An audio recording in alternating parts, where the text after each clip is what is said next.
Welcome into Goldsboro, North Carolina. It's the Kingsmen Baseball Network back on the air for Game 2 of today's Varsity Conference doubleheader. First pitch of the ball game with Caden McNeil at the plate. It's a pulled back bunt attempt for a ball. Pitcher on the mound for ECA in game number 2 is Jay West out of Florence, South Carolina, USC Sumter commit. And the right-hander throws the 1-0. It's low for ball number 2. The Kingsmen won a back-and-forth ball game in game number 1 of today's doubleheader to take the game by a final score of 9-7. Looking for 2 wins in 2 here this afternoon against ECA's varsity team. 2-0 count, and now 3 balls and no strikes. The pitch outside from the ECA Bobcats.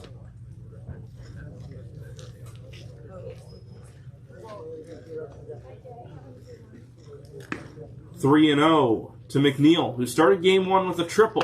And he takes the 3-0 down the middle for a called strike to make it 3-1.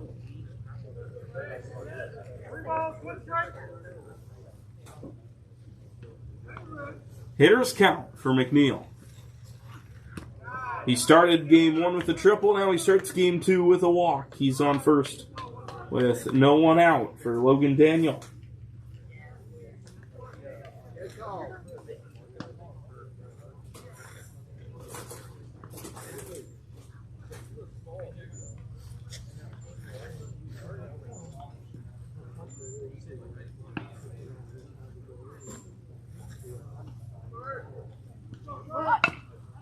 Daniel squares the bunt. Fair ball down the first base line. Dropped by the pitcher.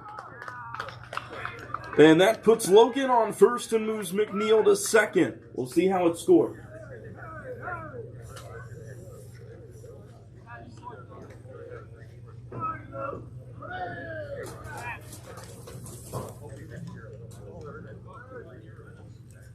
Officially scored a hit.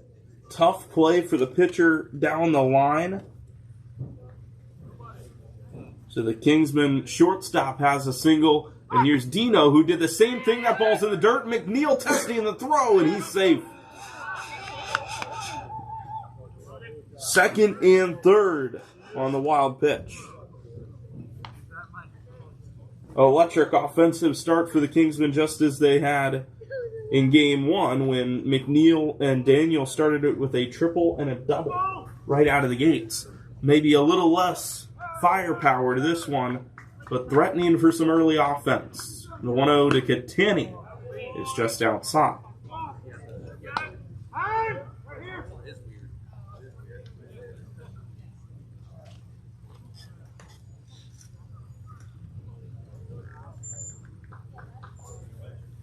Left-handed hitter Dino Catani in the 3-hole once again, just as he was a game ago. Went 2 for 4 in the first game of today's doubleheader with a couple of singles.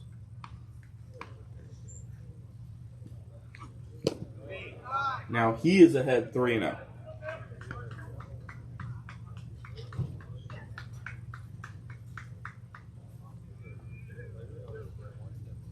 Slightly altered batting order for the Kingsmen. They bat 10 in game number 2. That is a 4-pitch walk to Dino.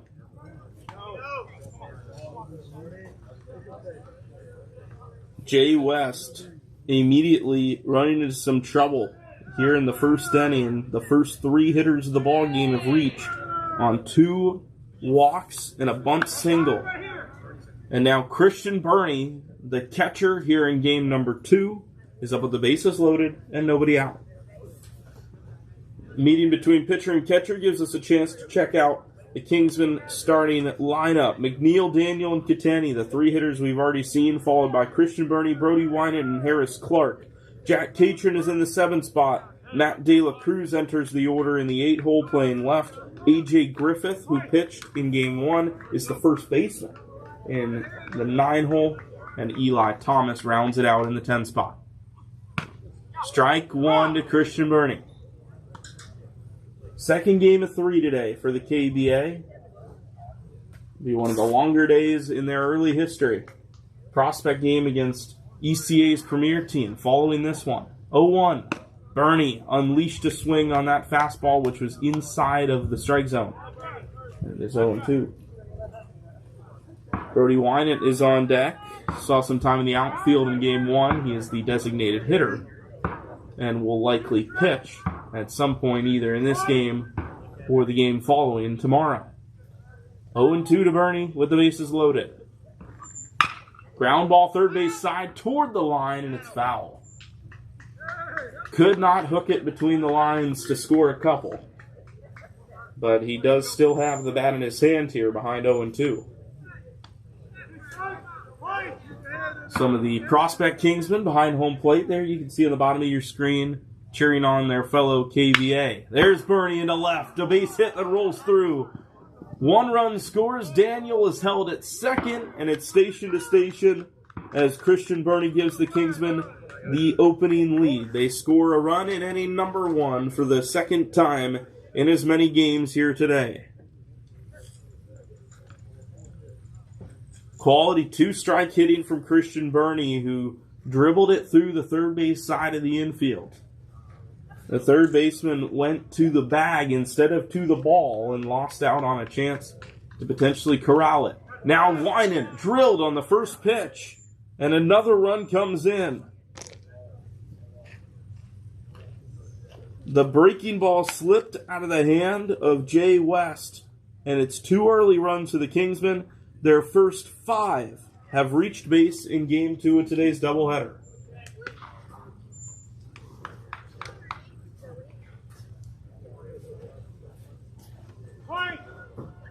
Harris Clark, a home run in his first at-bat of Game 1.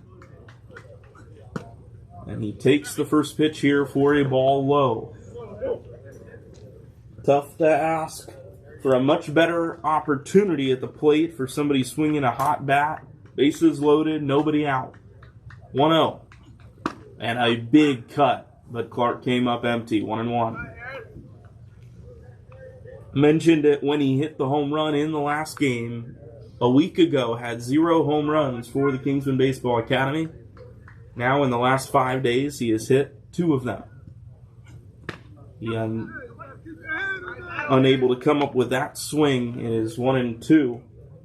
Empty on the inside fastball. Jack Catron is on deck, the extra hitter, after he caught game number 1.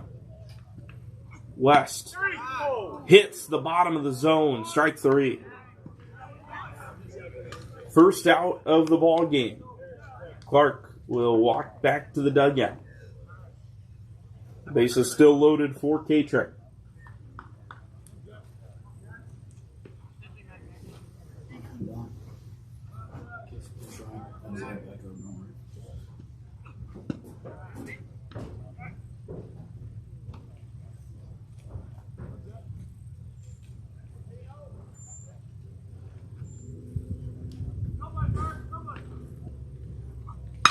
That's Catron into right center. Long run for the outfielders, and that is down and caught by the right fielder just before it hit the wall. 2-run score. They go to third as Wynant was late to break, and he is in there. A double for Jack Catron. It's his second double of the game after he had one in his final at-bat of game number 1.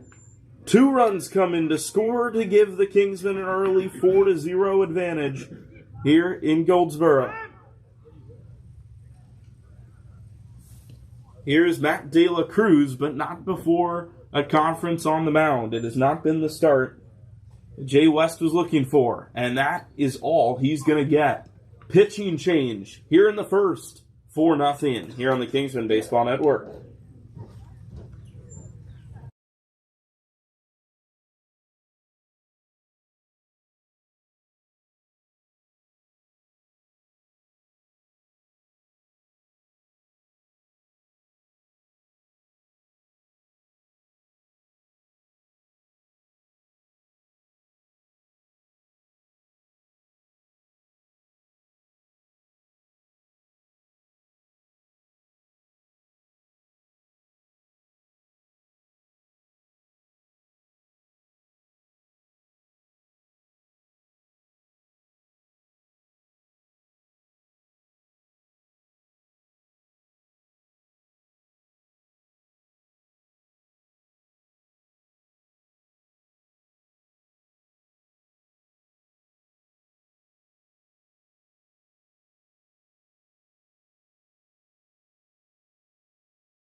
Back here in the top of the first, a new pitcher on the mound for ECA.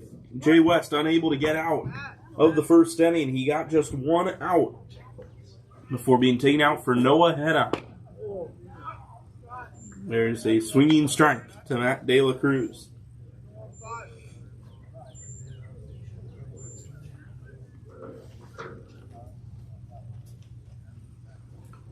A 1 for the right-hander. De La Cruz takes high, and the count is even. First base unoccupied after the Jack Catron 2-run double. Brody Wynant, the other base runner on. He's on third base.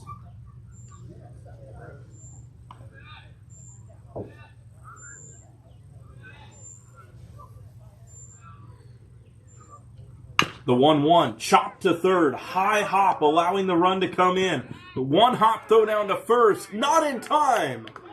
De La Cruz legged it out, it's a base hit. Wynant scored. That ball was hit high enough that there was no play at the plate, and De La Cruz hustling the 90 feet down the first base line in there just in time to beat the throw that skipped once on the way to first base.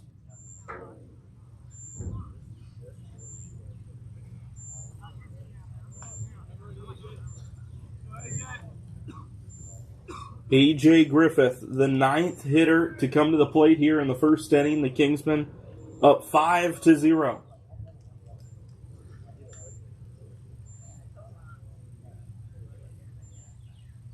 First pitch from Jenna. And that is just high for a ball. Game 2 of today's doubleheader. The Kingsmen varsity team will play one more tomorrow. The Kingsmen prospect team will play 2.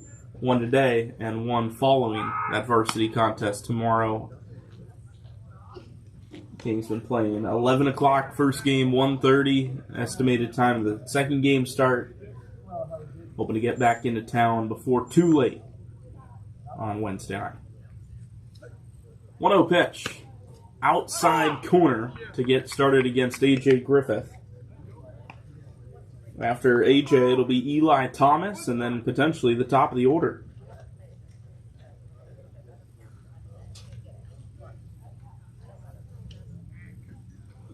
There's a line drive, base hit into right. A.J. Griffith keeps it going.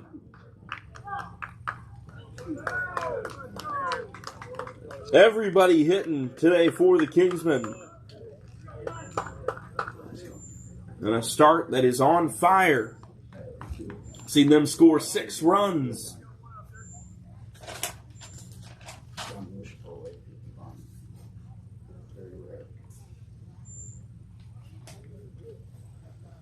Here's Eli Thomas. Had a big game on Friday against Grace Academy. Swing and a miss. They throw down to first, but back safely goes A.J. Griffith. 2 separate occasions last week, the Kingsmen scored 6 runs in the top of the first inning and batted around the order. They here in the first have scored 6 runs, and this is the bottom of the order.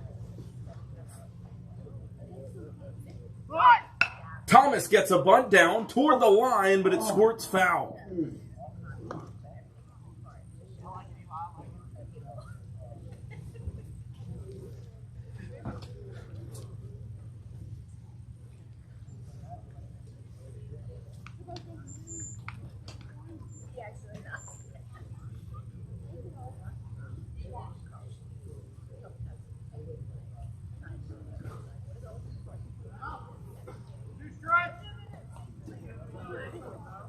Two strikes to Eli Thomas, trying to keep the Kingsman cycle churning here.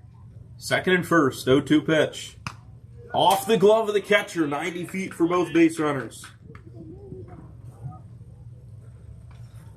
Got to do a better job to keep the ball in front, with the scoreline already inflated.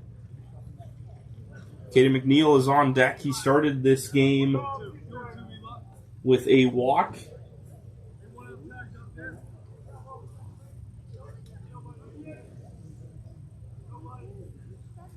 McNeil walked 15 minutes ago. The Kingsmen 15 minutes later. 6 runs to show for what has been a really good start to this ball game.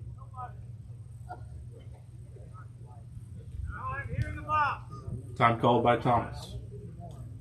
Nemo Barnes closed out game number 1, and he starts game 2 on the mound. Got just 2 outs. That's in the dirt.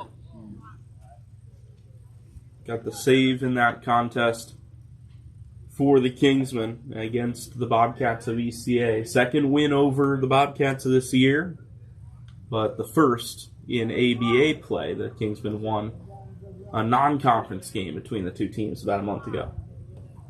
2-strike pitch to Thomas, and he skies it on the infield. It is high. No one knows where it is, and it lands behind the backstop out of play. The umpire, the catcher, the pitcher, all three of them looking around for it. Lands foul. 2 balls and 2 strikes is the count with 1 out. Thomas in the 10 hole. The last one to get his first hacks in game 2. Outside ball 3. The first time through the order thus far has seen 4 hits, 2 walks, a hit by pitch, and a strikeout.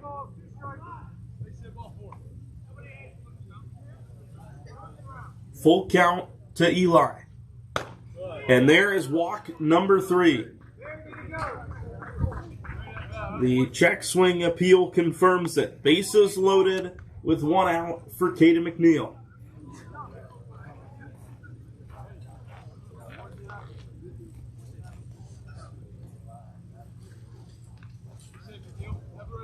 McNeil started things with a free pass, and after the Eli Thomas ball 4, McNeil gets his second hacks.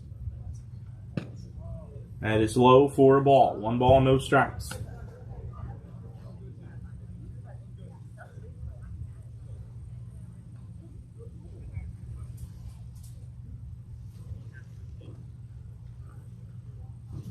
One 0. Ground ball. And taking it to first for the out. 1 run comes in.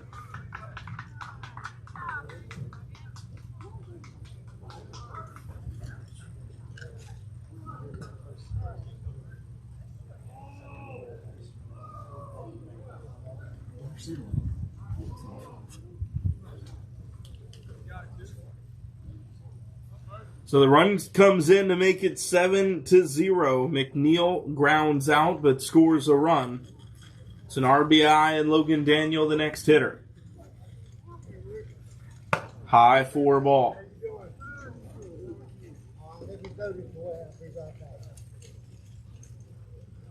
De La Cruz came in to score on the ground out.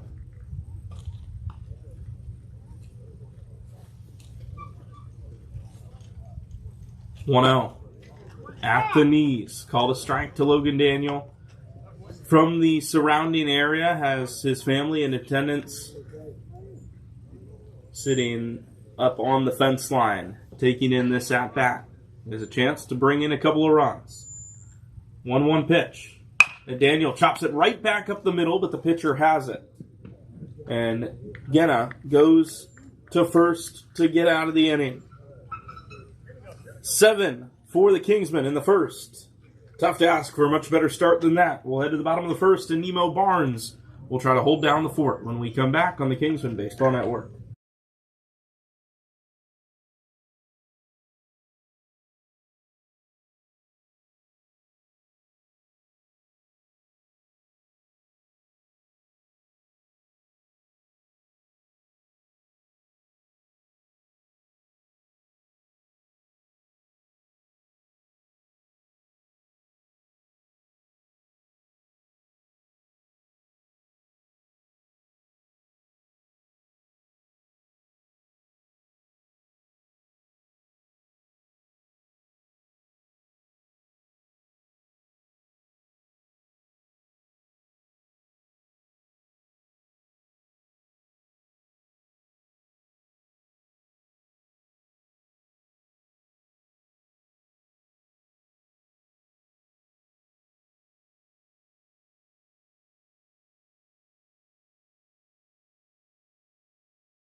Bottom one here in Kingsman country. It's 7-0. As the Kingsmen taking on ECA. First pitch of the bottom of the first is sky high on the infield. A.J. Griffith on the foul line makes the catch. Technically in foul territory, but it counts the same in the outs column. One away for Max Liriano.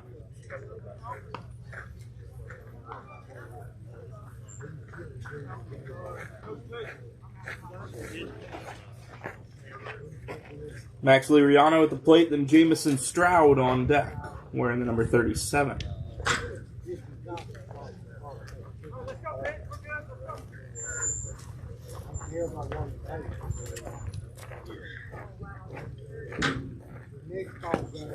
That ball is low of the zone. 1 ball and no strikes.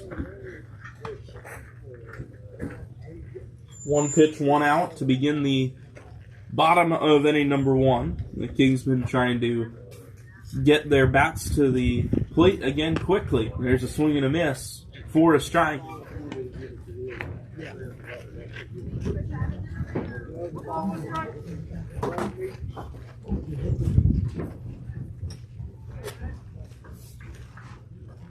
Out of the windup, the pitch from Barnes is low for a ball.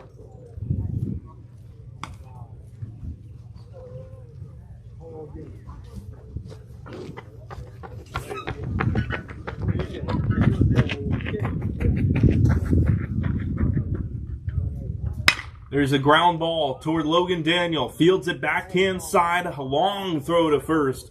And it pulls Griffith away from the bag. It'll be an error to put a man on first base.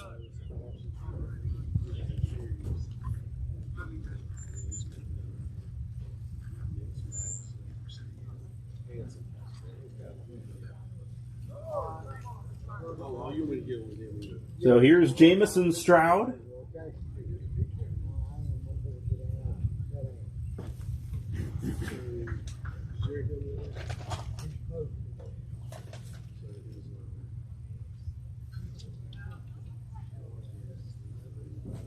Out of the stretch for the first time, Barnes throws a curveball. It sneaks in there inside corner for a called strike, 0-1. You joined us late. You missed a big inning for the Kingsmen. 7 runs off of 5 hits. It's in the dirt, blocked by Christian Burney, who is the catcher here for the Kingsmen. Defensively, it's De La Cruz in left. Dino Catani in center field, and looks like Jack Catron out in right.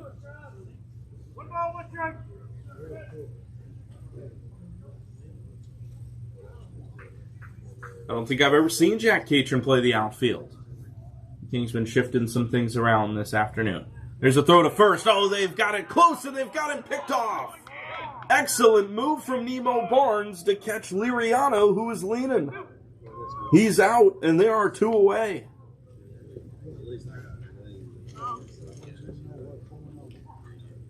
And a little bit of emotion from Barnes after that pickoff. You could see him pumped up out there on the mound.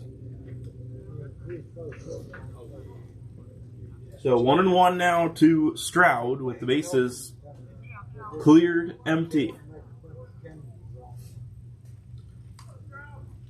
Infield for the Kingsmen today, Clark, Daniel, Thomas, and Griffith around to the infield turf. There's a ball. Infield turf, outfield natural grass here at ECA. Out of the windup. There's a ground ball toward the ECA dugout, out of play. Kingsmen were here last night after getting into town to get a feel for this field. Some high hops out of the outfield that the hitters and fielders need to watch for. Ball gets to the backstop and the count is full. Bottom 2, or rather top of 2, we will see Dino Catani, Christian Burney, and Brody Winan, 3-4-5 to lead things off. Barnes trying to get through the first, seeing just 3 hitters. 3-2. Ground ball to Daniel. Logan's got another shot. This time he throws from that 3/4 arm slot and has Stroud by a couple of steps to end the frame. Nothing on the board for ECA despite reaching on the error. 7-0. We head to the second on the Kingsmen Baseball Network.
Top of inning number 2, the Kingsmen looking for some productivity after a first inning that could certainly be described as such. Nino Catani leading things off against Noah Jenna.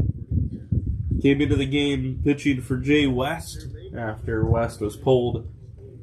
Just 1 out recorded. There's a pop-up foul for strike number 1. An unfortunate stat line as a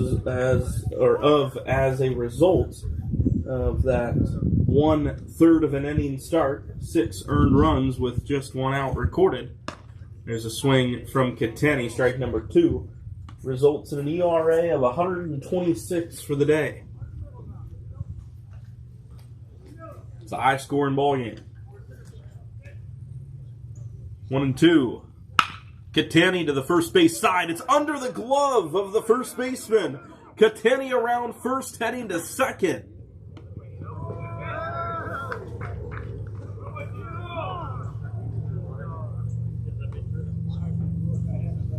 That ball took a weird hop on the infield, and I wonder if it'll get credited as a hit because of that.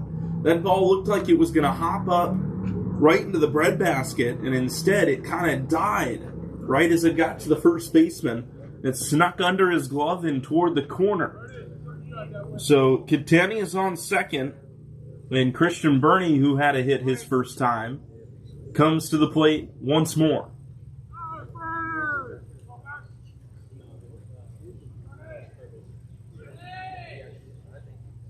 First pitch, outside for a ball. Christian Burney has had a very productive day at the plate. 3 hits in 5 tries. 2 singles and a double.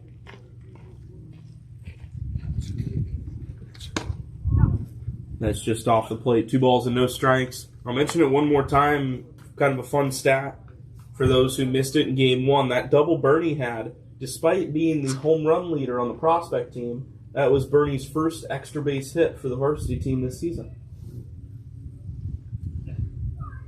We'll be looking to try to knock in the first run of the inning. He took a one-handed swing, came up empty on the fastball. It's 2-1.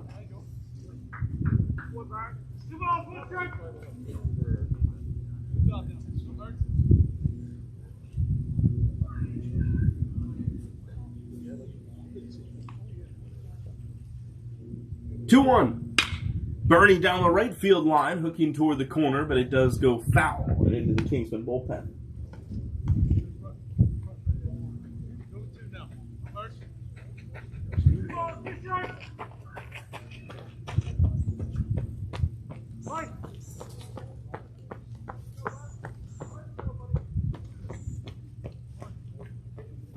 Two strikes. And Bernie goes opposite field. Long run into the right field corner. That ball is down and fair. Bernie racing around second. He's looking for a triple. They go to third with the relay throw. Out is the call at third. Bernie with the swim move trying to get in for a triple. He's tagged out. The run comes in to score, but it's back-to-back doubles for the Kingsmen to start the inning. Excellent relay from the right fielder to the second baseman and on to third base to get the one out.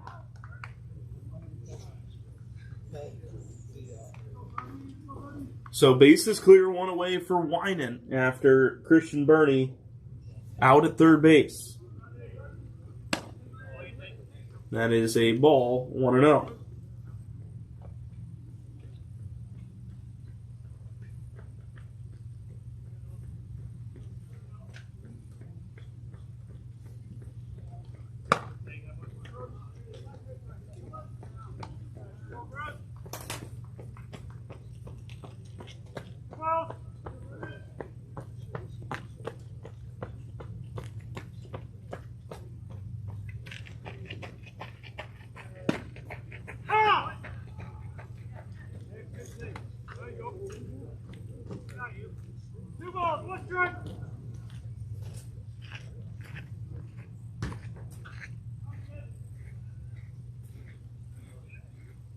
Two balls and one strike here. That ball behind. Brody Winan, he was hit by a pitch his first time. Just zoomed everything out a little bit. Hopefully that means you can see the whole infield a little bit better. Of course, wanted to try to get things as tight on the plate as possible, as there's a walk to Winan to put a man on first with one out.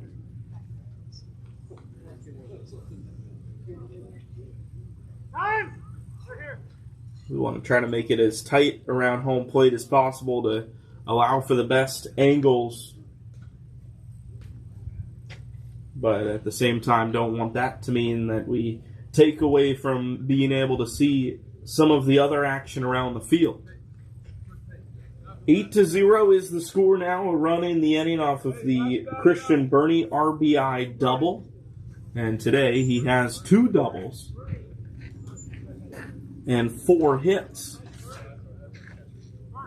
Not a bad day at the plate. Harris Clark, speaking of, not a bad day at the plate for Harris, though he'll be trying to open up the book here in game number 2. He was an absolute phenom in game number 1. A home run, a double, a walk, and a sac fly. All over the map. But he struck out in the first. Now has a chance in the second with a man on to get something going further. First pitch in there for a strike.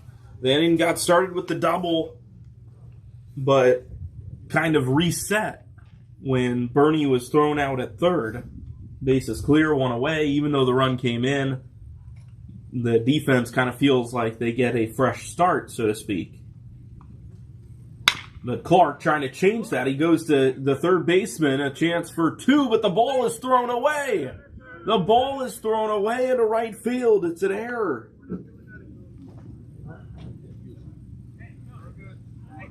A poor mistake by the third baseman on the errant throw.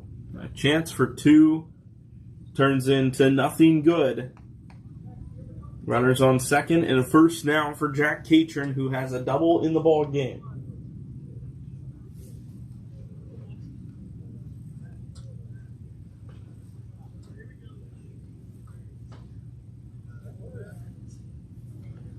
There's a ground ball on the first pitch. Catron, nice stop by the second baseman, who nearly threw it away as well.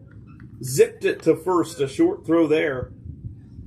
And it is out number 2. That ball looked like it might have had a chance to sneak through into right field.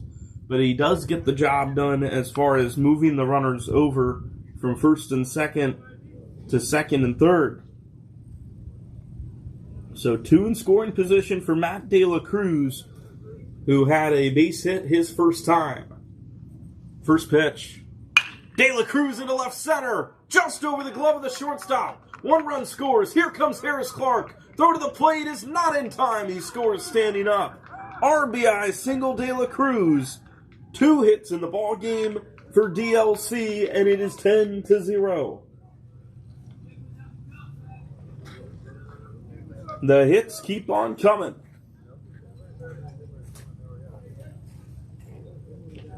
And if the Kingsmen were frustrated that game number 1 stayed close for as long as it did, they picked a good way to express their frustration. A.J. Griffith hits one off the end of the bat foul.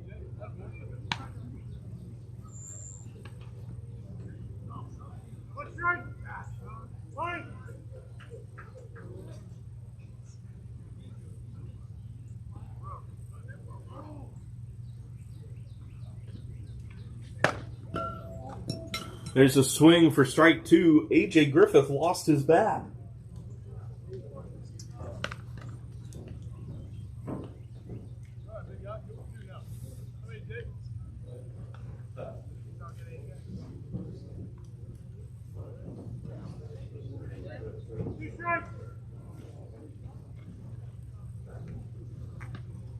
Two strikes on Griffith. He has the bat in his hand once more. He'll squeeze harder this time.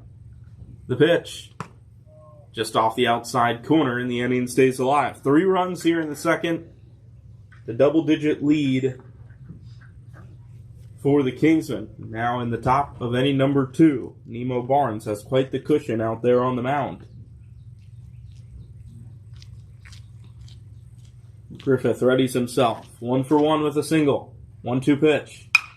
He hits it high in the air toward the light fixture down the first base line. It evades it and ends up out of play.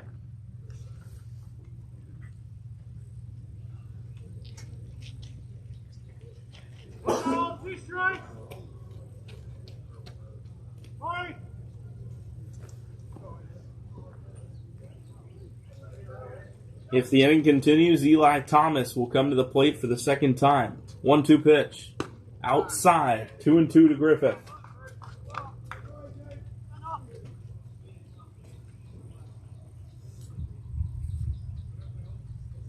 The Newton man trying to extend the second inning a little bit more. 2-strike pitch. High for ball 3, and it's full.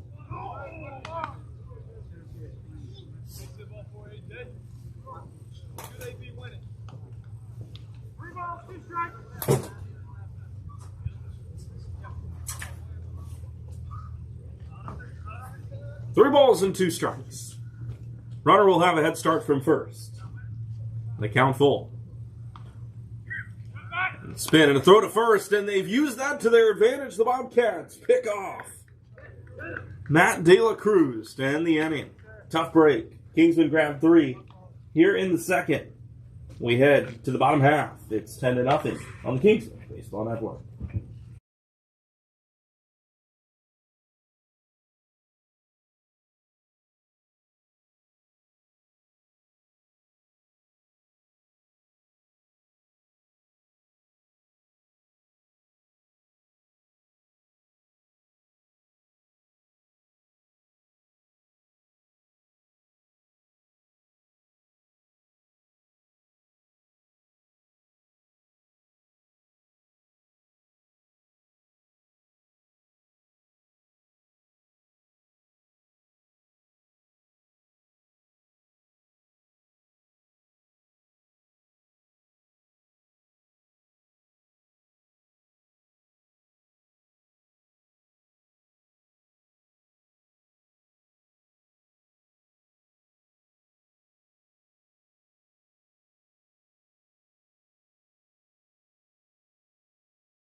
Bottom 2, Nemo Barnes back in the windup to start the second inning, the home half of the second inning. Alex Estevez fouls the ball off, and it is 0-1. Be Estevez and then Clark Johnson, who is on deck for ECA. Line drive, base hit on the 0-1 from Alex Estevez.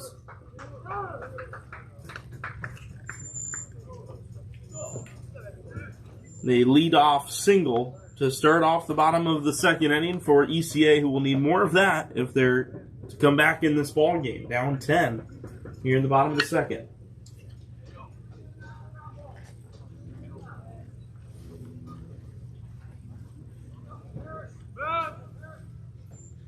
Left-handed hitter at the plate, one on and nobody out. Sidestep delivery, and Barnes just high with the fastball.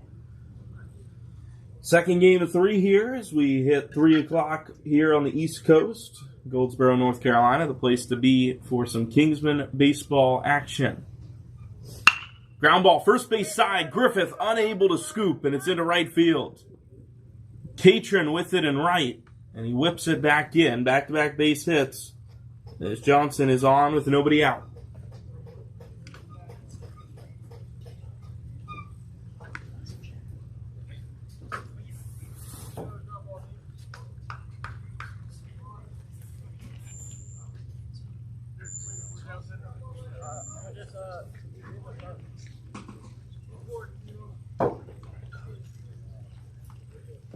Second and first, nobody out. The next hitter at the plate was at the bottom of the order in game number 1. It's Max Wiggins.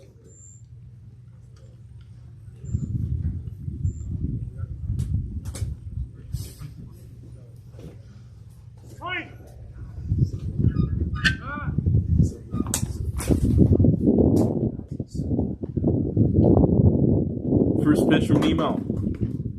It's away from the hitter, 1-0.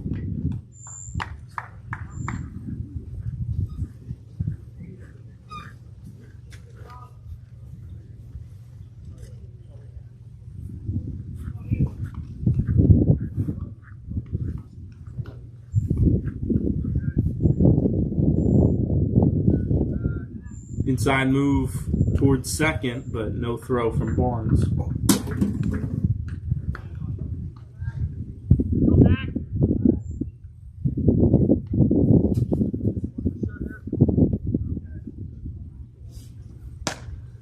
Here's a strike from Nemo. 1-1. ECA reached on an error in the first inning. Their first 2 hits have come here in inning number 2.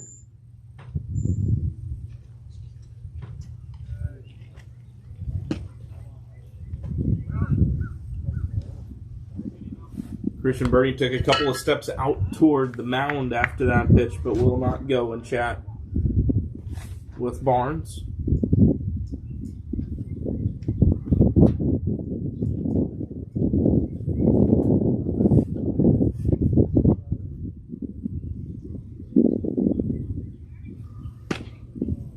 And that is just off the zone. 3 balls and 1 strike.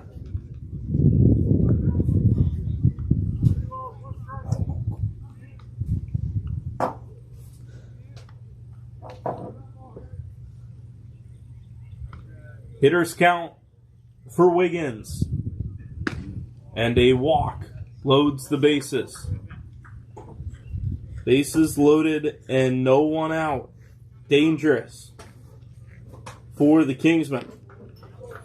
Here comes Riley Czekowski.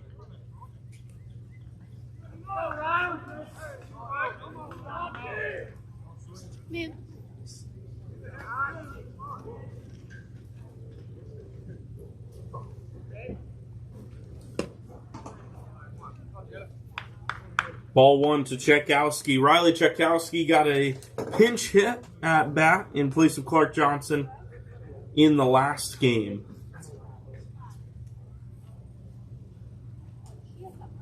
Swings and misses at that one. 1-1 here with nobody out. Czekowski hit that line drive into right that the Kingsmen doubled off. Stroud at second base completely flipped the 7th inning on its head and gave the Kingsmen 2 big steps en route to the win. Breaking ball just missed the top of the zone. Did not get it.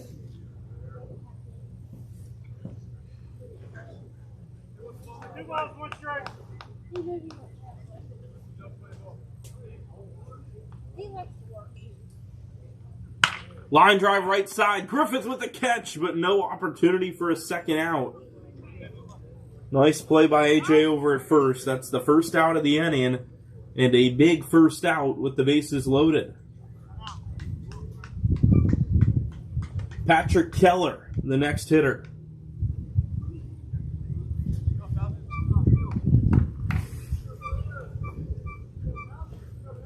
Keller in the 8 spot with the bases loaded and 1 out.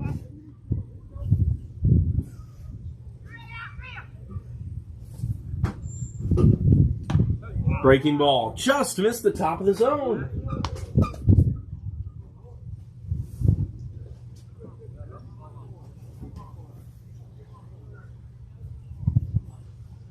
Out of the windup with the 10-run lead, the Kingsmen trying to keep ECA at bay, but Nemo Barnes behind 2-0. That curveball, borderline pitch, not going the Kingsmen's way, and absolutely influencing this plate appearance because of it. Out of the windup, 2-0. Fly ball, shallow right. Might be an infield fly rule. Eli Thomas is over to it. Catch made, they will not tag. I don't believe infield fly was ever called, but it probably should have been. There's a pop out for out number 2.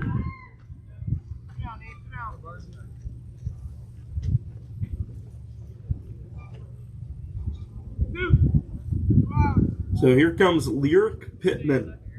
Bases loaded, 2 down. 2 hits and a walk out of the jump from the beginning of this second inning. Gave ECA bases loaded, nobody out. Now Barnes has a chance to get out of it. He gets a first pitch swing and a miss. First strike 1.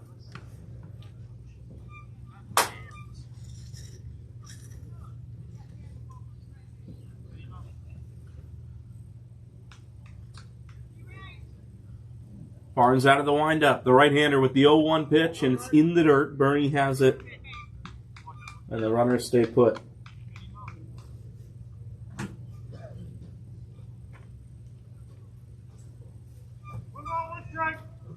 One ball and 1 strike. The bases have been juiced for a couple of hitters now. 1-1 pitch. Just low of the zone. Bernie tried to frame it up to the knees, but did not get the call. It is 2-1. Top 3, it'll be A.J. Griffith, Eli Thomas, and the top of the order. We'll see how the third time through goes. There's a fly ball lifted foul, and it is 2-2.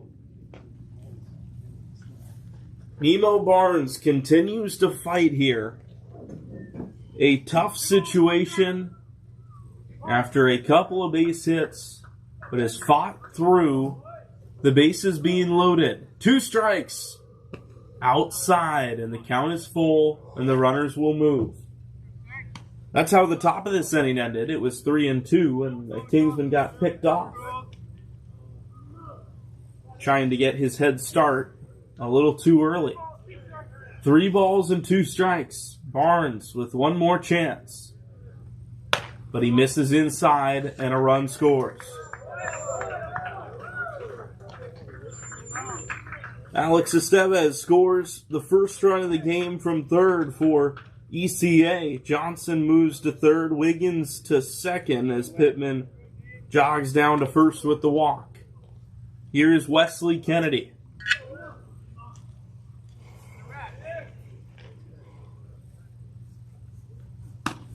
Outside corner just missed.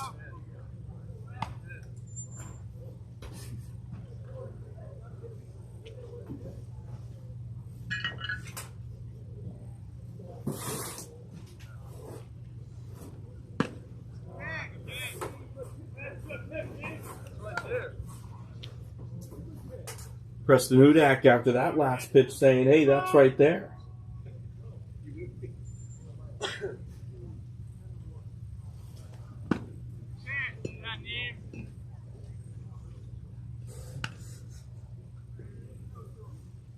The count now 3 balls and no strikes.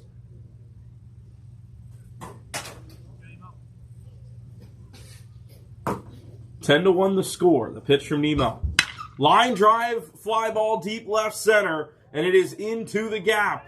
It hops up and over the fence. It's a ground rule double for Wesley Kennedy to make it 10 to 3.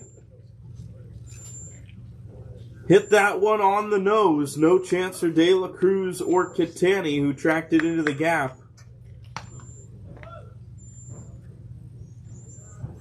3 big runs here in the inning for ECA to equal the Kingsmen's tally in the top half. And here comes Blake Wallace in the 11th spot, the bottom of the ECA order, with Landry Cornegay coming up and hitting on deck.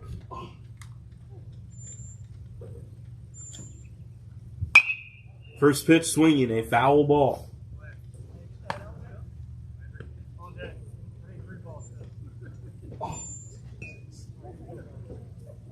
One strike.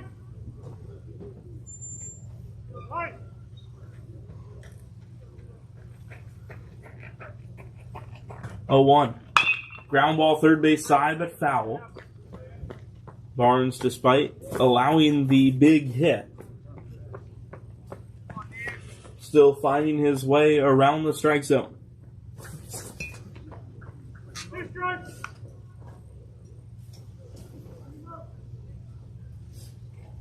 Five. 0-2. Low and away.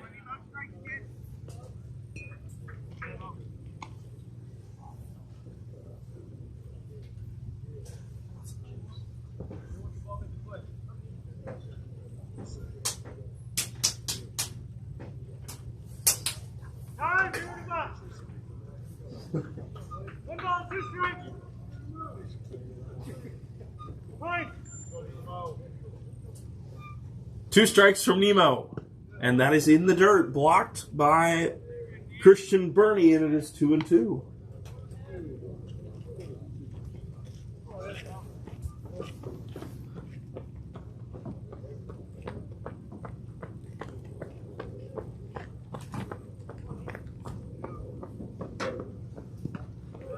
That ball gets away, and it's out of play. I don't think I've ever seen that before. The ball bounced off of Christian Burney and over the fence. That scores a run. Lyric Pittman, who came around to third on the ground rule double, scores on the wild pitch, and it is now 10-4. 3 balls. 2 strikes. Five. Barnes just trying to find a way out of this inning. 3-2. Ground ball to Daniel. Logan Daniel to first. In time. 4 runs for ECA. It's 10-4. We'll be back for the third on the Kingsmen Baseball Network.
Third inning here in Goldsboro, North Carolina. Thanks for doing this today on the Kingsmen Baseball Network.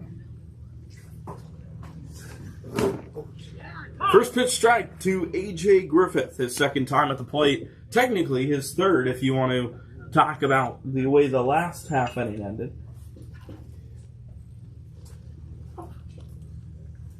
0-1. And A.J. Griffith takes a ball high, 1-1.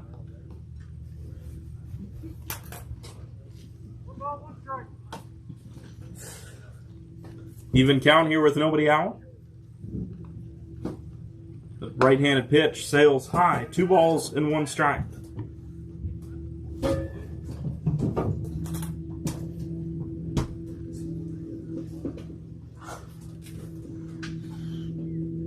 Two and 1. And that sails to the backstop, well high of the zone, 3-1. Let's go.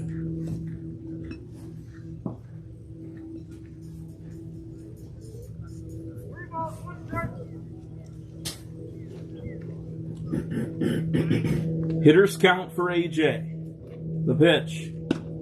Inside a leadoff walk. Kingsmen have scored in both innings so far, trying to score again in the third. They scored in the first 2 innings of game number 1 and then did not score in the third or the fourth inning.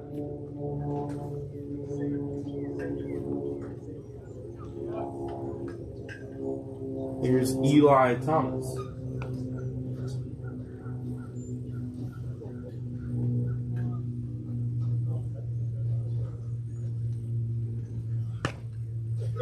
It's a ball on the outside. It was actually in the left-hand side batter's box. Caden McNeil, folks, is not on deck. McNeil batted the first 2 times through the order, was playing center to start this ball game.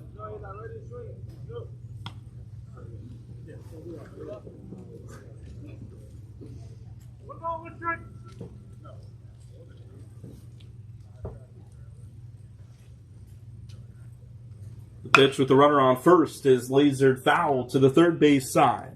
It was a rocket.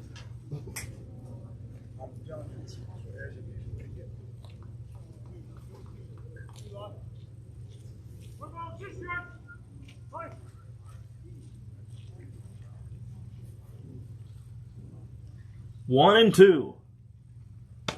And high to Eli Thomas.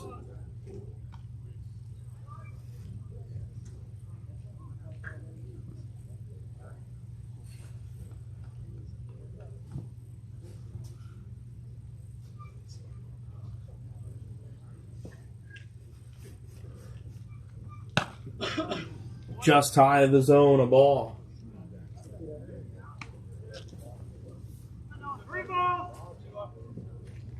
The count is 3-2 officially. It was 3-1 both on our game changer and on the scoreboard in right field, but it has now been corrected to 3-2. And Thomas fights it off to keep the at-bat alive.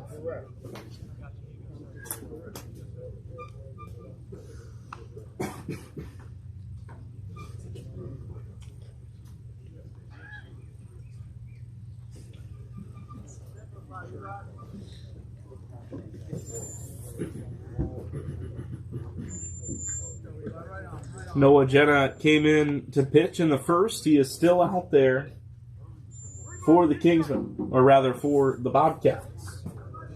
The Kingsmen trying to add a couple more runs against him. 3-2 to Eli Thomas. And he hits the third base side. That is through for a base hit. Thomas has his first hit of the series.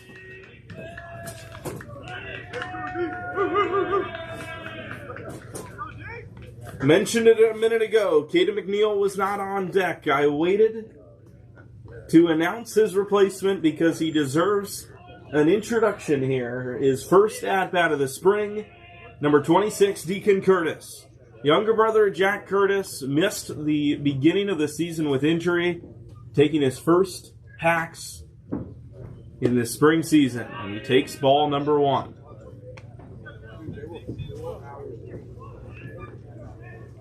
Deacon has spent a while rehabbing, still not cleared to play the field for a little bit longer, but free to take some hacks, and he's going to try to spark this inning with runners on second and first. They throw to second. Oh, and they've got him.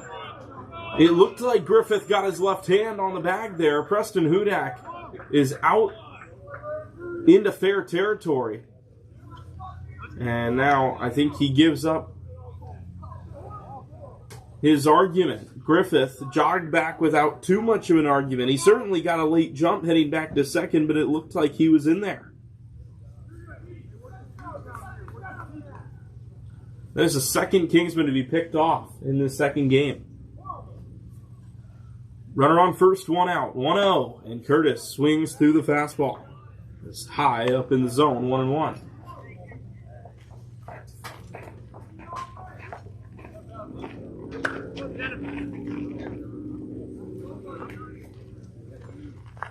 Even count for Deacon.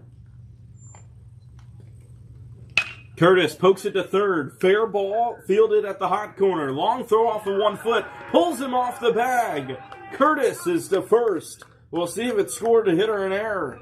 But either way, Curtis reaches base in his first at-bat of the season.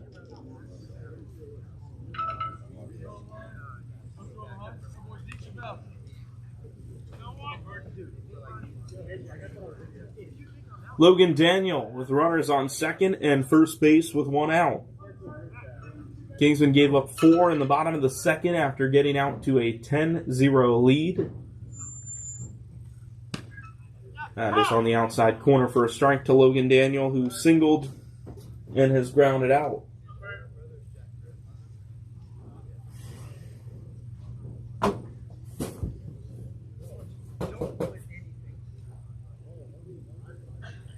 Oh, 1. Jenna misses the zone low. The count is even at 1-1. Beautiful day here in Goldsboro, North Carolina. Mid to high 60s. A little bit of a breeze, but it is still, I'd say, considered warm. Outside for a ball.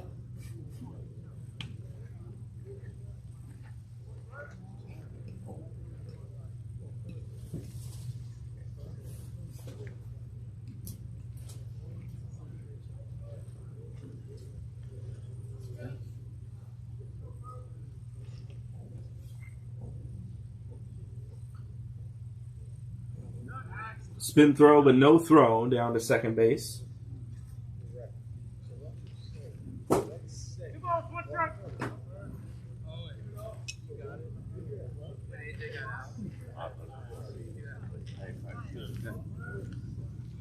Two 2-1, low and away. They try to back pick Thomas down to second, but he was in well ahead of the throw. 3 balls and a strike.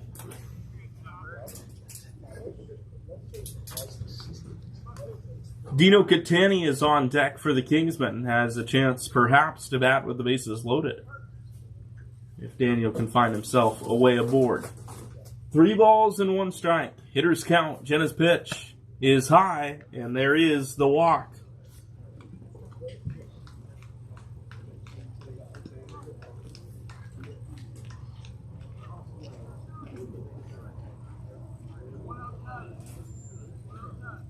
So 4 base runners have reached in a row to start this third inning. One of them put out on the base paths.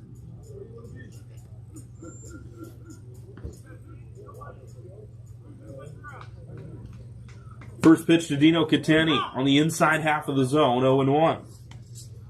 Catani, a walk and a double so far. He's batting for the 3rd time in his 3rd inning. Hit a double down the right field line his last time to the plate. Tried to go after the 0-1, but he missed at the fastball up in the zone, 0-2.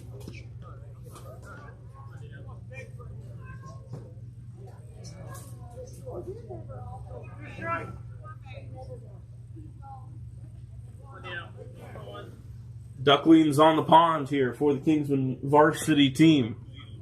And a strikeout for Dino Catani.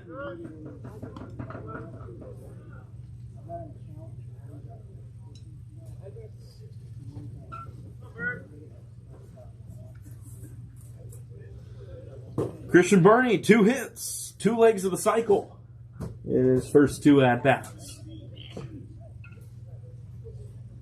First pitch. Burney takes low and away, 1 ball, no strikes. Burney was looking for the hardest leg of the cycle. His last time he was at the plate was gunning for a triple, but he was thrown out at third.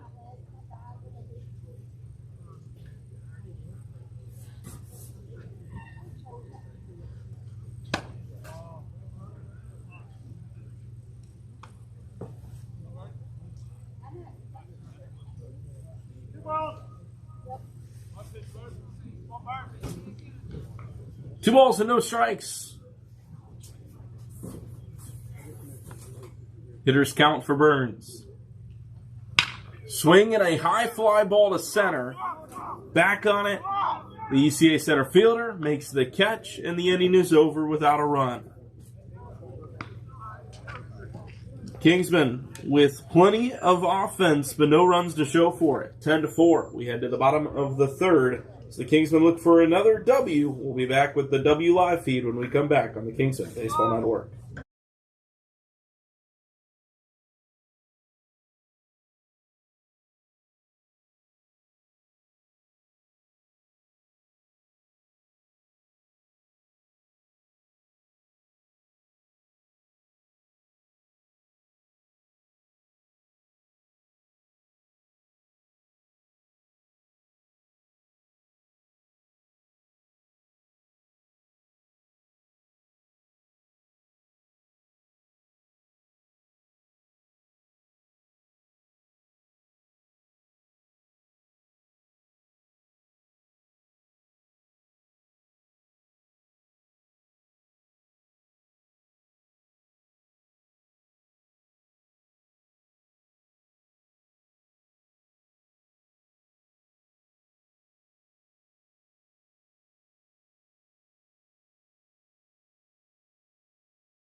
Bottom 3 as the action continues. It's the top of the order for ECA. Landry Cornegay, who popped out to first, faces Nemo Barnes again. He takes the ball low.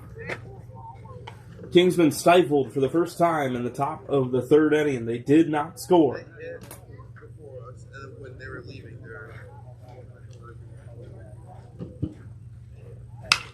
There's a pop-up first base side. It is 2-1.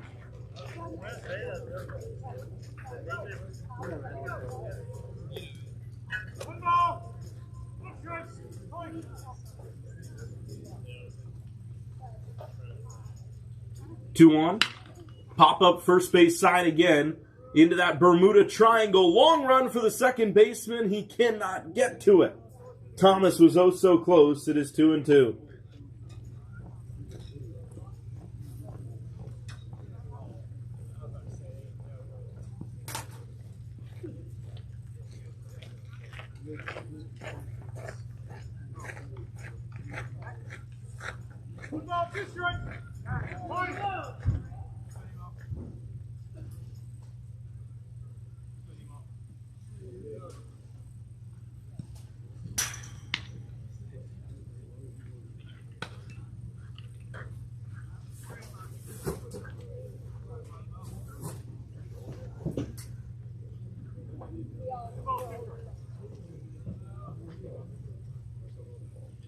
Two and two. Away from the zone. 3 balls and no strikes.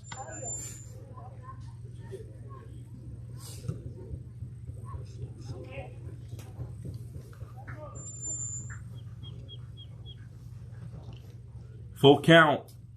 And a walk to lead off the third. Cornegay finds himself away aboard. Here comes Max Liriano.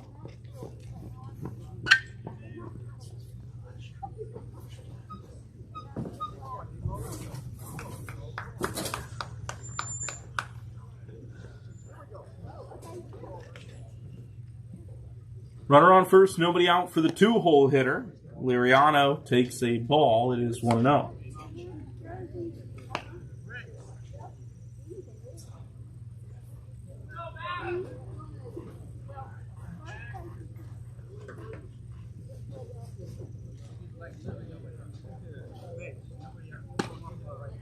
At the bottom of the zone to get a strike on the board against Liriano, the Kingsmen still up by 6 runs, but it kind of feels like the pace of this game, the energy of this game has kind of slowed down over the course of the last inning or so. 1-1, just outside. 2 balls and 1 strike. The Kingsmen with one win already today. Looking for another W here in game number 2. 2 balls and 1 strike to Liriano with Stroud on deck. That is to the backstop by Christian Burney, and Cornegay moves to second base on the wild pitch. 3-1.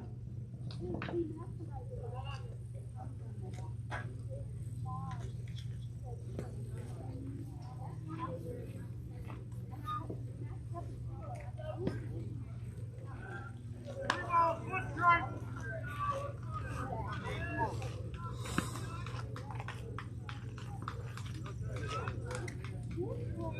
3-1, a least line drive into left field. It is down in front of De La Cruz, who knocks it down. They're going to send the runner around third, and he will score.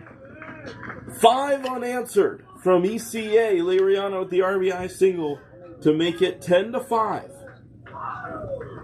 That ball took a high hop on De La Cruz. He got in front of it to make sure that a single did not turn into a triple. But because he went to a knee, the runner got the wave, and it is now a 5-run game.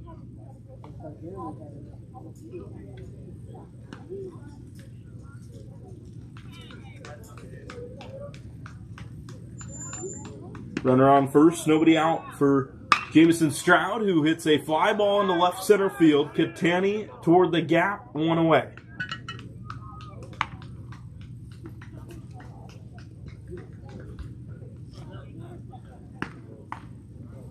So the first out of the third comes at a big time. They get the 3-hole hitter for the second time. Here comes Alex Estevez in the middle of the order, which had that big start to the second, got the bases loaded with nobody out, and then the runs finally came with the bottom of the order.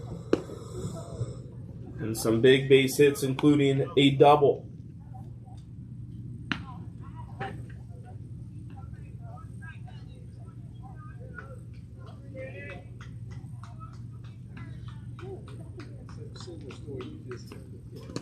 That's in the dirt. 2 balls and no strikes, 1 out.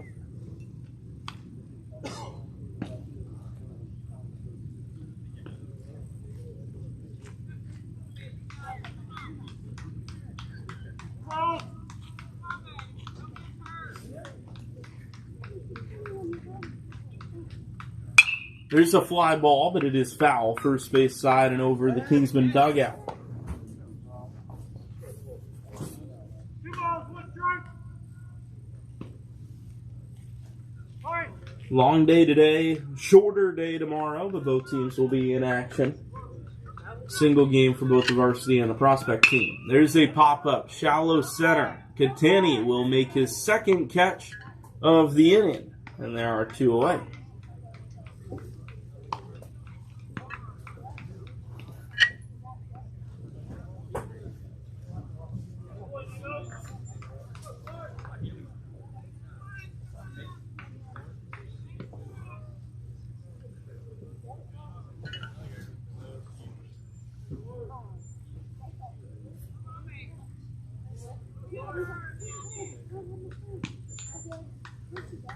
Runner on first and 2 outs.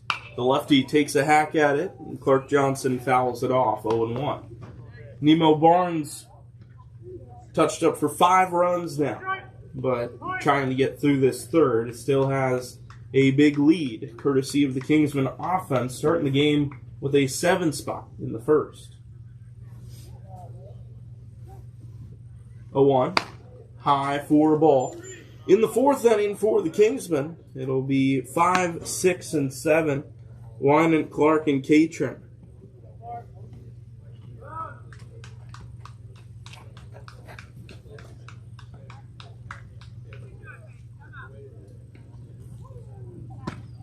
Backdoor breaking ball. How about that from Nemo Barnes? 2 strikes on Johnson. 2 balls, 2 strikes.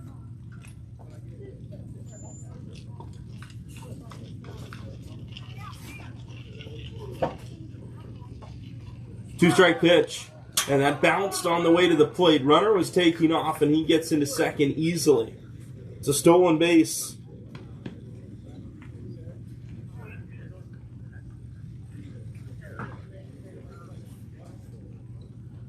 Johnson singled his first time, scored on the Wesley Kennedy double.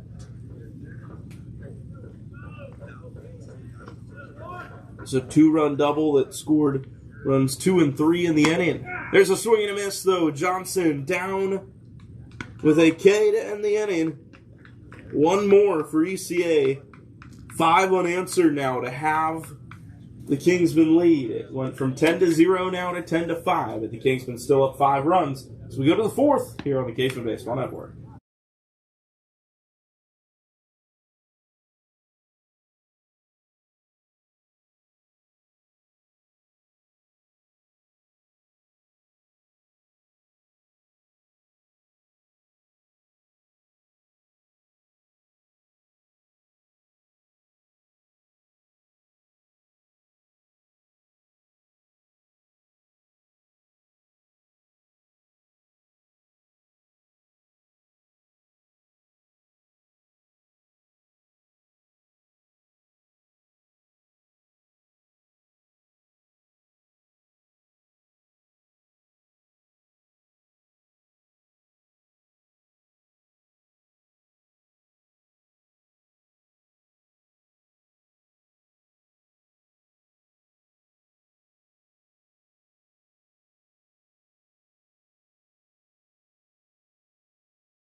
Back here on the Kingsmen Baseball Network, I'm Griffin Leonard. Thanks for hanging with us today from Goldsboro, North Carolina. It's ABA Conference Baseball. The varsity team in action here in game number 2 of 3 here in this series. Game number 2 of 3 as well today. The middle game of the triple-header between these 2 teams. The Kingsmen playing their prospect game following the conclusion of this one against the ECA Premier team. Brody Wynant, the leadoff man, has reached twice already today, hit by pitch and a walk. He swings and rips it. Third base side, it bounces once on the infield and through into left. It's a leadoff single. Kingsmen pick up right where they left off. That base hit will put a man on for Harris Clark.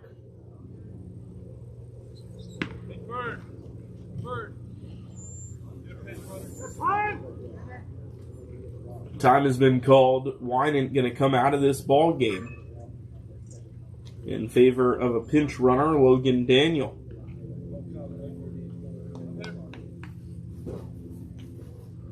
So Daniel running for Wynant.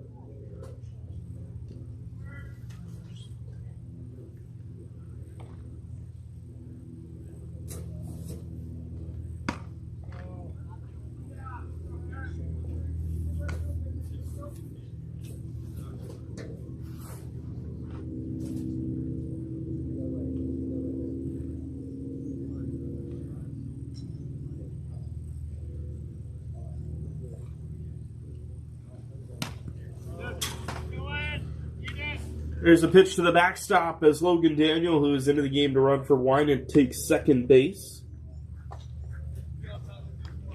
2 balls and no strikes with nobody out. The Kingsmen did not score in the third. Trying to add to their lead here in inning number 4.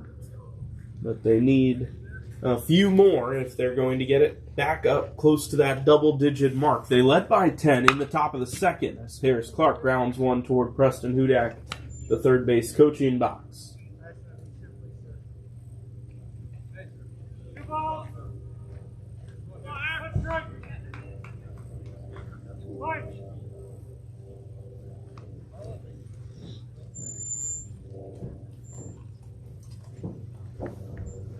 2-1 pitch, coming with the man on second. Outside of the zone, 3-1.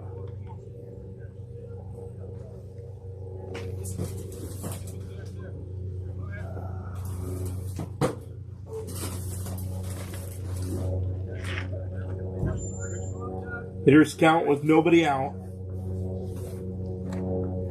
Clark, who's had a good day, prepares himself for what could be a pretty good pitch.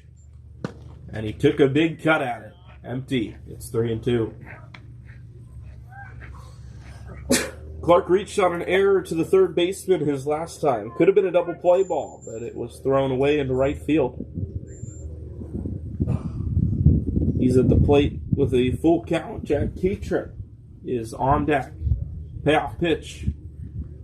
In the dirt. A walk.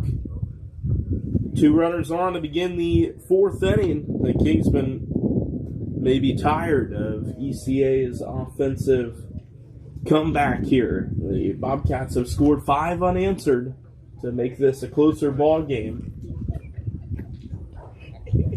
KBA trying to stretch the lead back out. Jack Catron, 1 for 2 today. He will try to be the next bat to do that.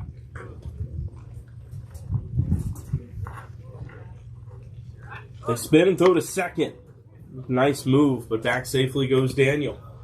The Kingsman shortstop knows something or two about a time pick. Might be a difficult runner to get out on the base paths with that method. Catron squares early. And he comes up empty on the bunt attempt, 0-1.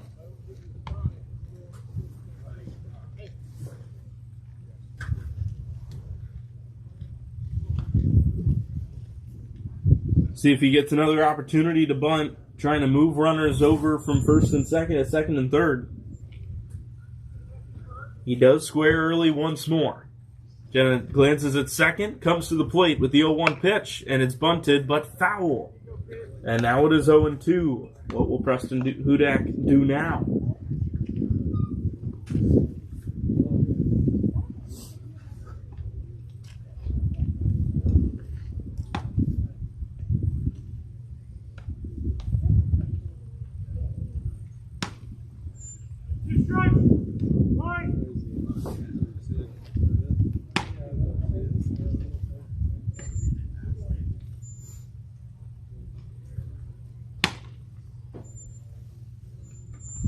Two, just missed the zone. Jenna was looking for a 3-pitch strikeout. Did not get it. It is 1-2 now with nobody out. The first baseman still in on the green part of the infield turf. I hesitate to call it grass. just in case Catron decides to bunt again with 2 strikes. 1-2. He'll do one better. He punches it through the third base side of the infield into left. And everyone moves up 90 feet. The conga line continues. It's a base hit for Catron. Here comes De La Cruz.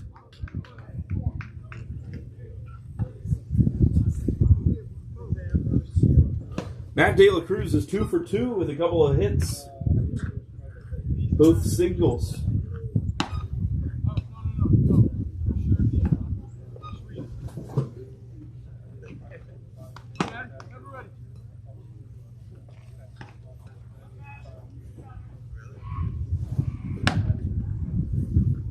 Bases loaded, nobody out. Now trying to get ECA out of this inning, but he's got a ways to go. That's a ball high. This is how ECA's biggest inning started at the plate in the second. They got bases loaded, nobody out. On 2 singles and a walk. There's a strike, De La Cruz. That's exactly what the Kingsmen have done here. 2 singles and a walk, just in a slightly different order.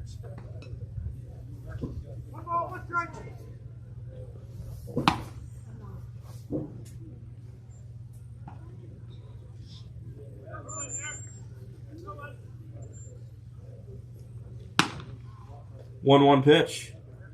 High for ball 2. Bottom 3 in the order now. De La Cruz, then Griffith, then Thomas, and then Deacon Curtis.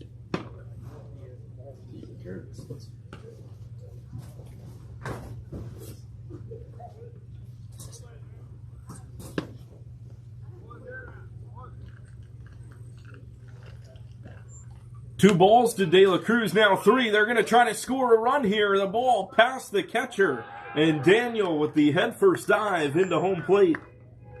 The Kingsmen snap the run from ECA. It had been 5 unanswered. They answer with 1 back to make it a 6-run ball game.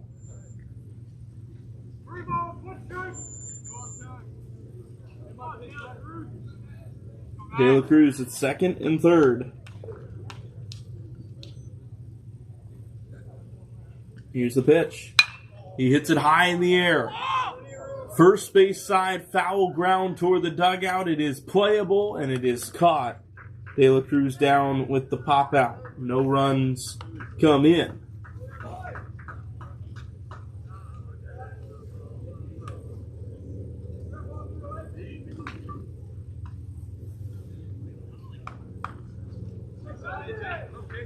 Here comes A.J. Griffith. Griffith has reached both times to the plate this afternoon.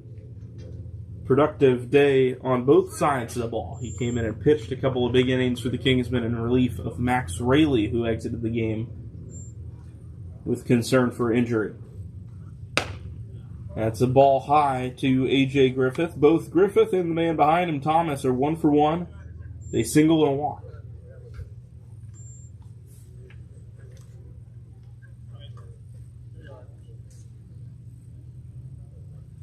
1-0. The fastball is down the heart of the plate. It is 1-1 now.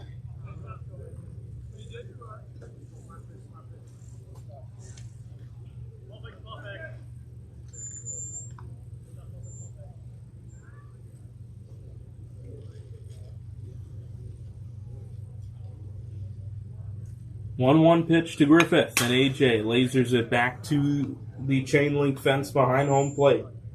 1-2.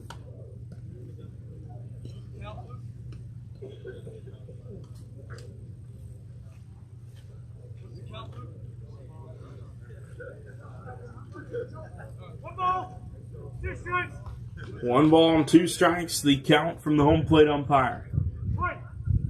A pop out from De La Cruz did not score a run. It's been second and third for a little bit. Griffith trying to change that. 1-2, he lets the fastball go. It was called high for ball 2. The Kingsmen scored 1 already here in the 4th. Up just 6. They'll be looking for more with runners in scoring position.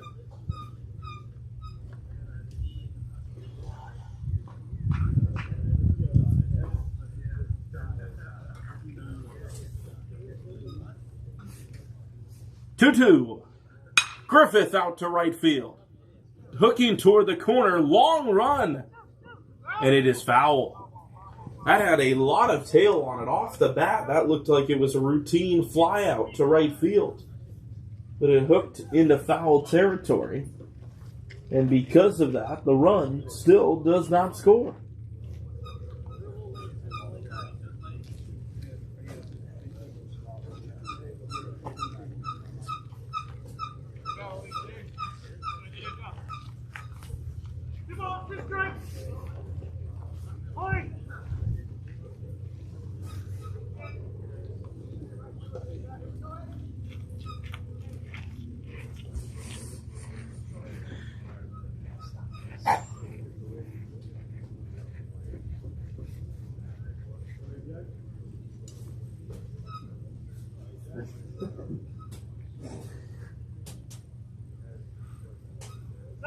Griffith calls time here. With the win in game number 1 of this doubleheader, the Kingsmen varsity team moved to 500 in the ABA standings. Still in 6th place, but now just a game behind Georgia Premier, who they will see in one game next week at the ABA round robin. Both the Kingsmen varsity and prospect will play Georgia Premier next week. 2-2. And Griffith strikes out. A fastball in the zone. Griffith could not get the bat to it. And it will be Eli Thomas who will be asked to score the runs.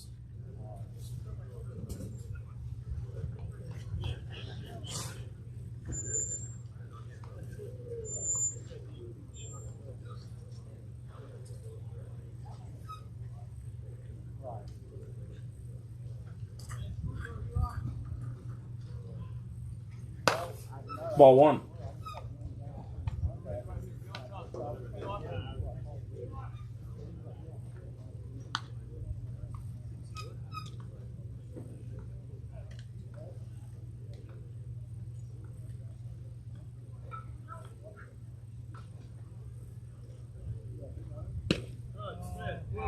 That's a ball.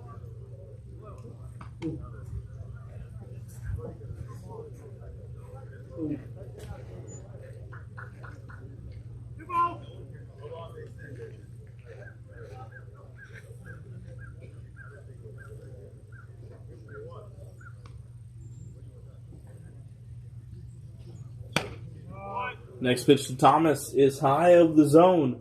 That is ball 3. 3 consecutive off the plate to Thomas. He's ahead 3-0. Deacon Curtis is on deck. The Kingsmen with 1 run in this inning to bring the score to 11-5. For some magic from the bottom of the order, Thomas has reached both times to the plate. He takes a strike down the pipe for strike 1.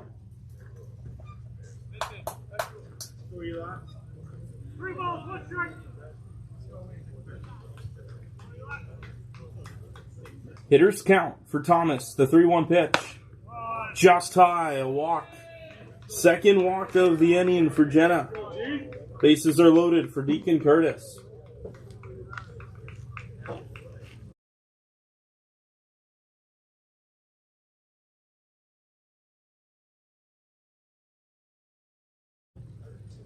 Meeting on the mound here for ECA. We'll see if that is it for Noah Henna. He is done indeed. New pitcher on the mound. And I believe a new catcher as well. New pair of double A's. We'll be back in just a moment.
Back here for the top of the fourth, a new pitcher on the mound, Riley Chikowski, who's in the 7th spot of the order.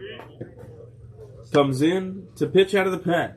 Pitch to Deacon Curtis, and it's flared first base side. The pitcher over to it, and it's 1 pitch, 1 out to end the inning. Kingsmen once again get the bases loaded, but only 1 run to show for it. We head to the bottom of the fourth, a 6-run lead for the good guys here in Goldsboro.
Bottom 4 in Goldsboro, North Carolina, and a new pitcher on the mound. It's Angel Rari in relief of Nehemiah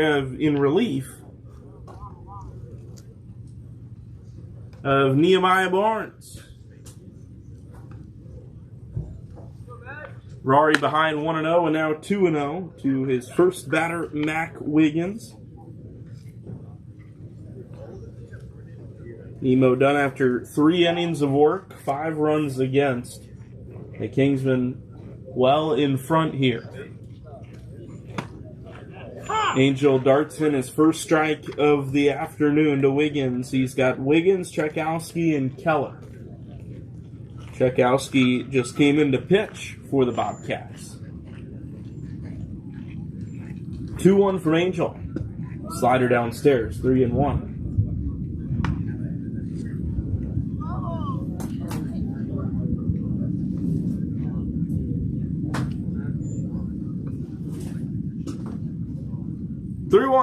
There's a line drive, third base side and through. A leadoff base hit for Wiggins. Runner on first, nobody out.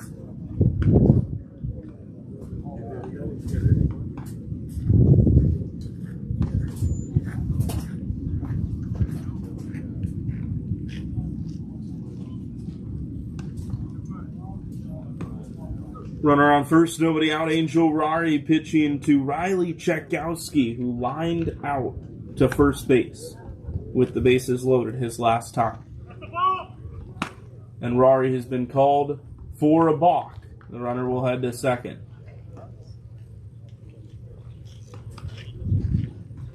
Second balk of the game for Kingsman pitchers. They were called for a balk earlier on in game number 1 of the doubleheader. I believe it was Max Raley on the mound when that happened. So runner on second. And a foul ball after Rari certainly came set that time. It is 0-1.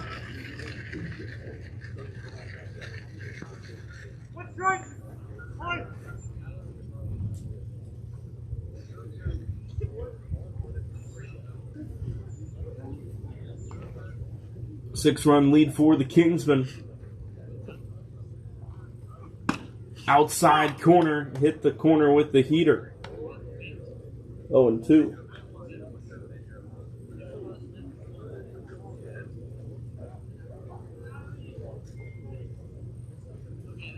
Rory comes set at the waist, looking for his first out in relief of Nemo.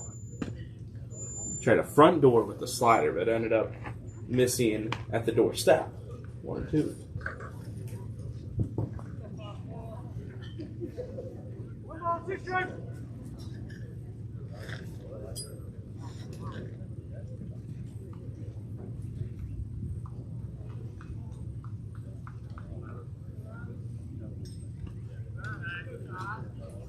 Rory taking some precautions with Mac Wiggins over at second base.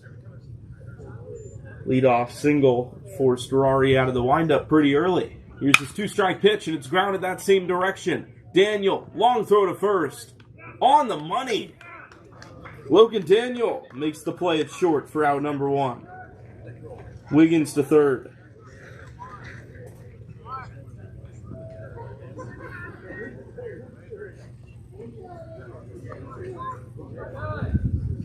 So the runner moves 90 feet, but the Kingsmen get a big out. At this point in the ball game, every out important as they take steps closer and closer to another win, and that is another balk. This time it's going to result in the run scoring. Rory, for the second time in the inning, did not come set. That results in the run coming in practically for free. It was a leadoff, a single pushed into left field. Now Rory back in the windup, and he just misses the inside corner. Obviously, on a ground ball like the one we just saw from the hitter Tchaikovsky to Logan Daniel, not much of an opportunity for two there. You're looking at a drastic difference of the inning if you get the lead runner, and you probably have the runner on first as that ball is launched into left field. Long run for De La Cruz, and the ball is gone. Patrick Keller leaves the yard with a solo home run, blistered off of his bat. 2 runs in the inning for ECA, and it is 11-7.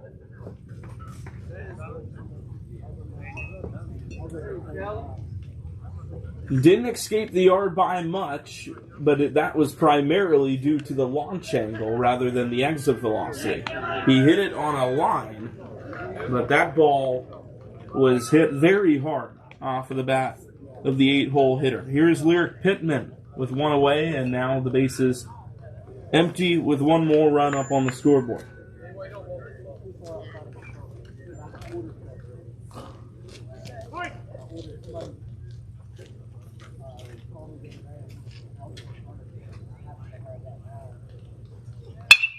First pitch swinging to Daniel. Backhand stop on the slide. Throw to first.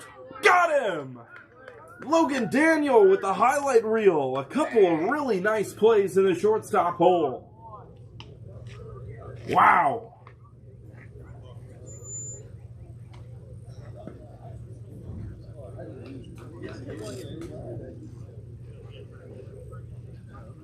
Daniel has gotten to play a lot more shortstop recently at Varsity now that Montgomery Hart is a full-time prospect player for the ABA Conference, no longer a floater.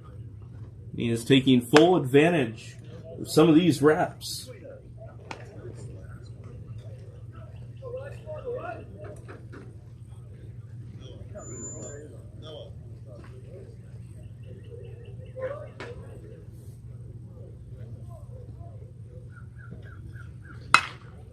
There's a bouncer that gets up the middle for a base hit. Wesley Kennedy has a second hit of the ball game. That puts him on first base with 2 outs for Blake Wallace, the bottom of the order up for the second time for ECA. Granted, the Kingsmen are only hitting 9, or rather hitting 10 to the ECA 11, but the Kingsmen have completed 3 trips around the order already. This is the end of the ECA second trip. And they have 7 runs. The efficiency has been impressive. That home run off of Ferrari was the first one he's given up all season, by the way.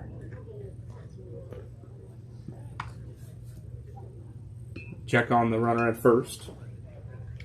After 4 o'clock here in Goldsboro, North Carolina, was the projected start time for the varsity game, or rather for the prospect game against ECA's Premier. Ferrari hits the outside corner with the fastball. Given that we're in the bottom of the 4th, I'd say we're not going to get that prospect game going for a ways past 4 o'clock.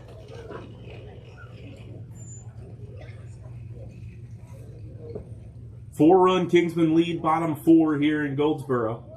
After the strike, Ferrari goes inside and 2 inside. He hit Wallace with the slider. Unable to get around it. And it'll be the top of the order with runners on second and first and 2 out.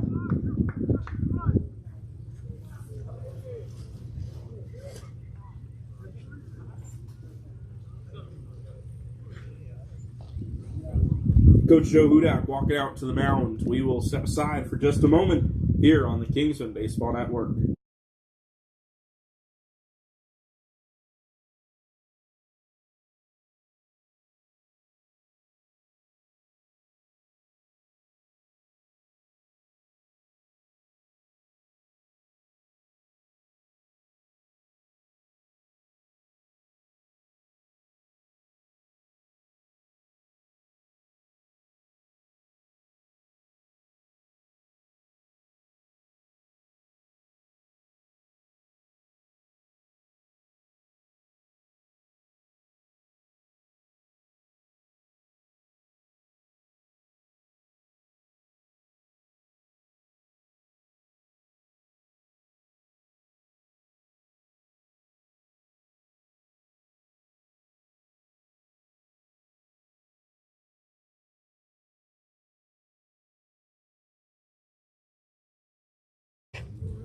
Mound visit complete. Runners on second and first. In the top of the order, Landry Cornegay up for the 3rd time.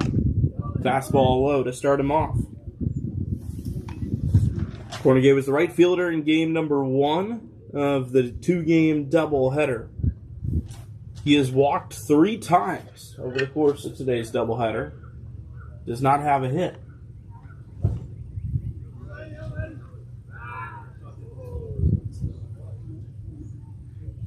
Ferrari spins but does not throw. Does not have to throw there.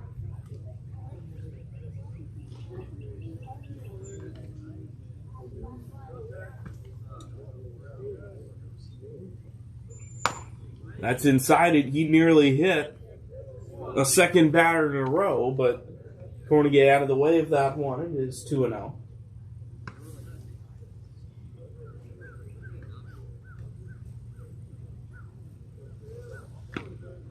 Max Liriano on deck. And a balk has been called again. That is 3 here in the inning for Ferrari.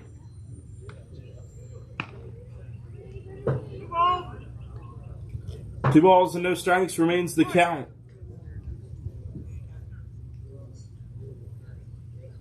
Out of the windup now.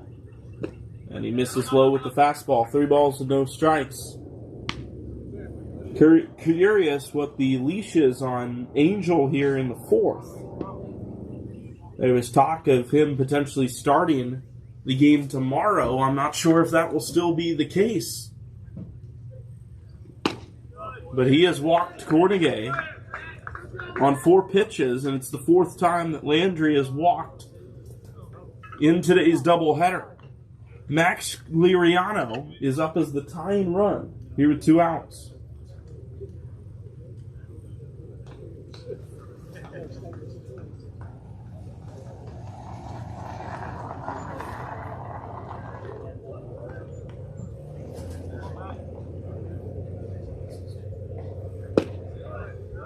That's a ball low. 1-0 is the count here.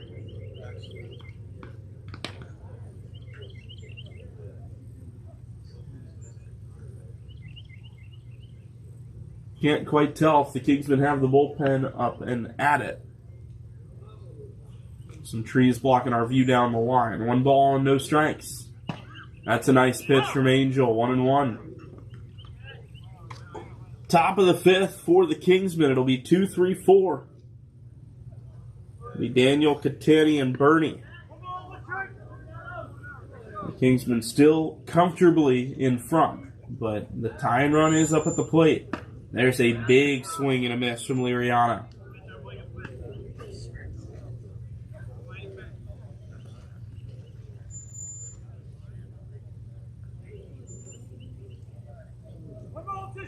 One ball and 2 strikes. It's been a tough time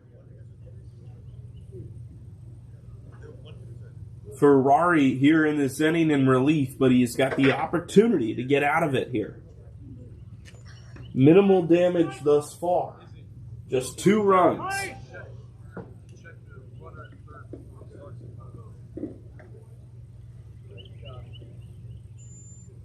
Two-strike pitch from Angel. And that is by Bernie. It was outside, and another run will come in to score as a result.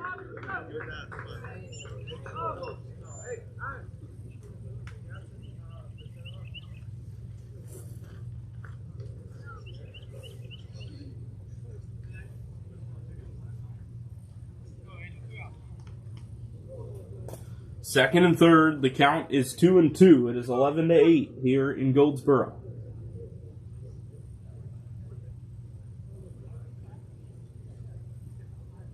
Out of the windup, Rari's pitch. Fly ball right center. Back on it, Jack Catron toward the gap. Has the catch, and the inning is over. Rari gets through the 4th, but 3 runs from the ECA Bobcats make it a 3-run game. So we go to the 5th here on the Kingsmen Baseball Network.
Top of the 5th here, Kingsmen and ECA, a 3-run ball game. As Logan Daniel leading off, he took a ball and now squared briefly to bunt. Count now 2 balls and no strikes.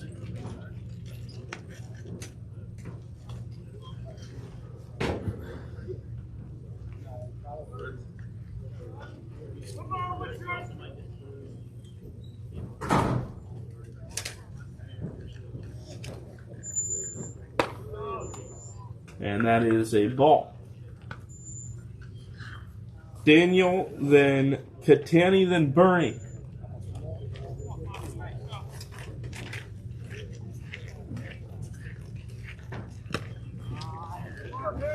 There's a ball to make it 3-0.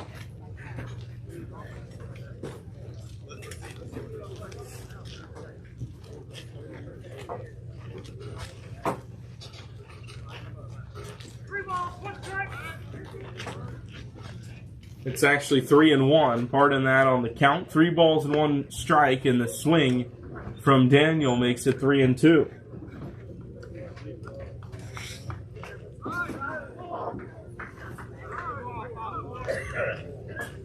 Tchaikovsky on the mound trying to keep this one close for the Bobcats. Full count pitch, and he left it low as Daniel walks aboard to begin the 5th.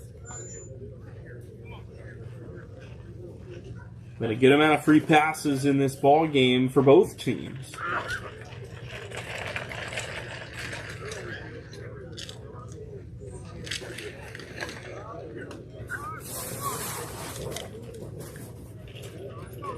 The Kingsmen have gotten the leadoff man on in every single inning of this ball game, now including the 5th with the walk.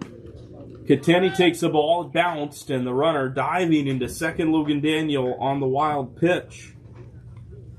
So runner in scoring position, nobody out, a 3-run game.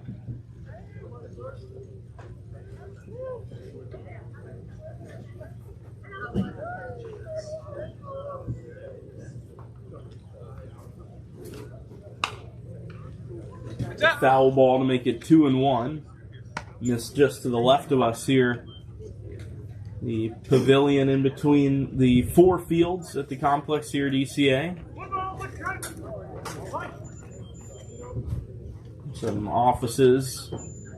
I believe an academic area where a lot of the players get their homework and various activities done. There's a swing and a miss from Kateni to make it 1-2.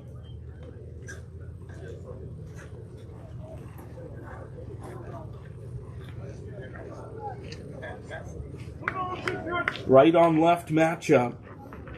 Kateni with the runner on second, trying to get this inning really start. He hits it high in the air down the right field line. It is a fair ball, and it is to the wall. Kateni into second, and it hopped up and over the fence for the second ground rule double of the game. Both teams have one now, and Daniel comes in to score from second base on Dino Kateni's second double that he has had in this ball game. Big day for Dino. 4 hits. He has reached base now 6 times in 9 plate appearances.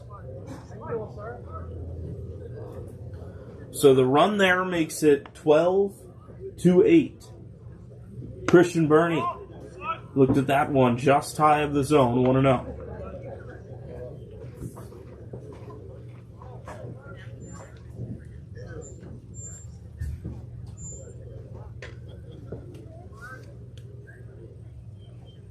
One-0 to Burns. Same spot, same result. 2 balls and no strikes is the count.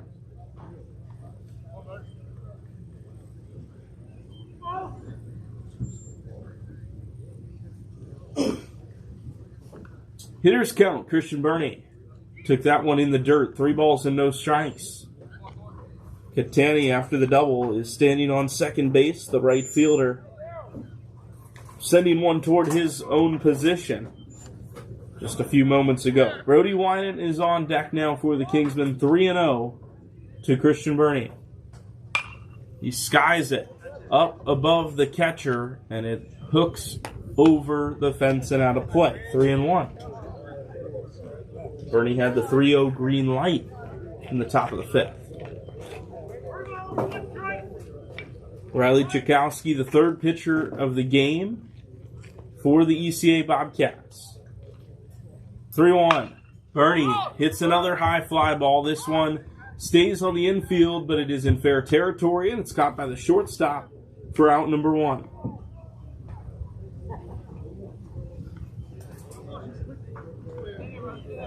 A pop out for the first out of the inning brings up Brody Winant, the designated hitter. Started the game in right field. Now just taking hacks.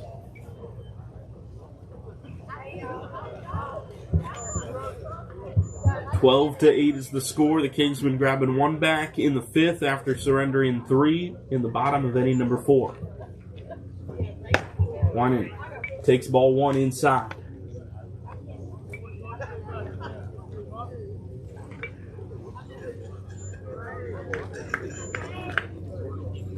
Chikowski has it set. Slide step to the plate, 2-0.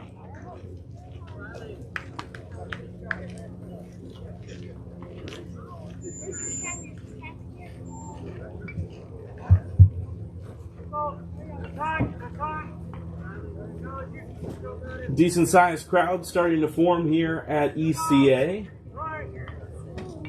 More spectators showing up as the ECA's premier game gets closer and closer. They'll be taking on the Kingsmen prospect team at the conclusion of this ball game. 2-1 after that one. Got into the strike zone.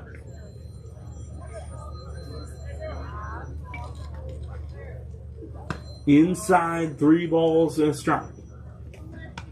Word on the street is that ECA may be celebrating their senior night in this third and final game of the day.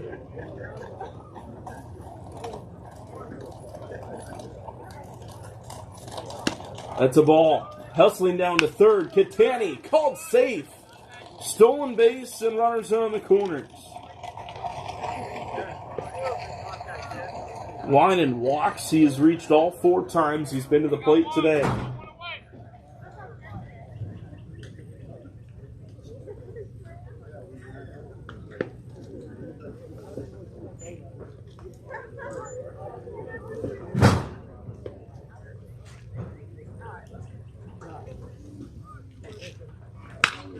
First pitch swinging. Harris Clark deep into left field. No doubt about it. A 3-run home run for Harris Clark. Where did this man come from? 3 home runs in a week. And a big fly opens this game back up. It is 15-8.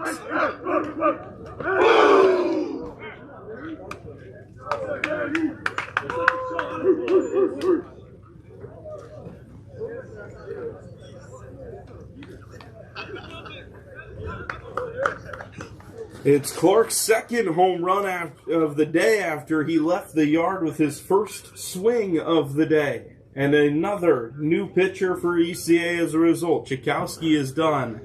Arm number 4 comes to the mound, and we come back here on the Kingsmen Baseball Network.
Jack Catron, the first hitter to face Ben Reese, the 4th pitcher on the mound for ECA here in the ball game. It is a 7-run game here in the 5th. First pitch, a ball from Reese to Jack Catron. Catron, a big day at the plate for the man out of Raleigh. 2 hits, including a double. There's a foul ball. Catron hit it into himself and is now feeling the sting of that foul ball. It is 1-1.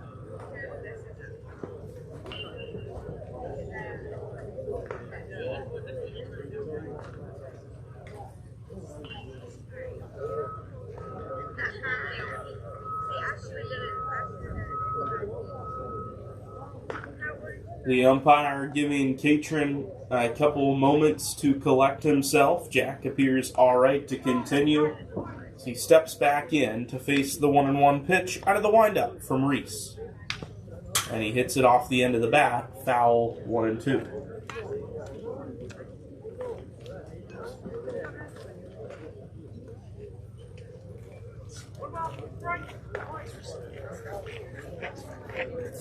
One and two the count. Just missed the zone. 2 balls and 2 strikes.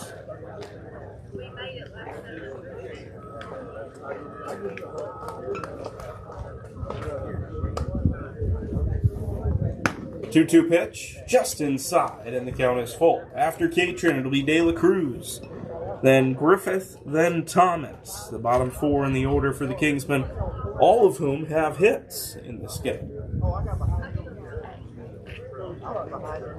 Full count to Jeff Catron. He swings and misses. It's a strikeout for out number 2.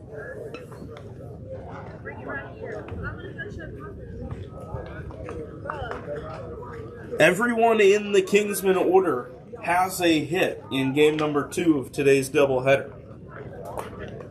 And especially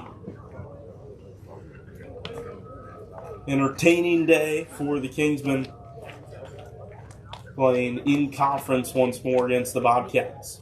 0-1 to De La Cruz, now 1-1. Harris Clark was the last hitter out of the 10 in the order that did not have a hit. He hit the home run to left field. De La Cruz chops it over the pitcher's head. Second baseman coming in on it, throws sidearm in time, and the inning is over. 3 more for the Kingsmen off of the bomb by Harris Clark. 15-8. We'll be back for the bottom half of inning number 5 here on the Kingsmen Baseball Network.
Bottom of the 5th, Angel Rari back on the mound for the Kingsmen.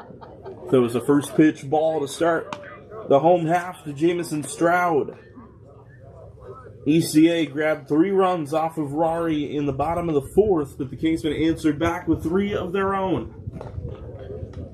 1-0 pitch. Just missed the outside corner.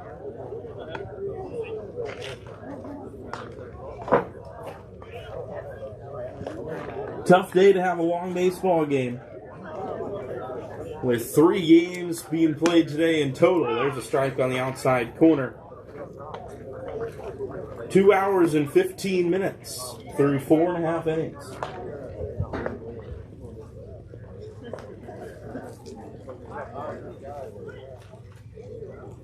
There's a ripped line drive foul, third base side, strike 2.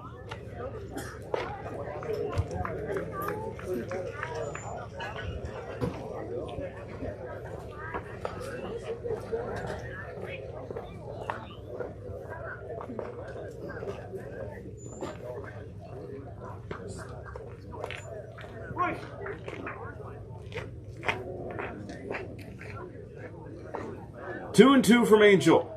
Slider poked to first. Griffith will sprint to the bag himself and wins the race with Stroud out number 1.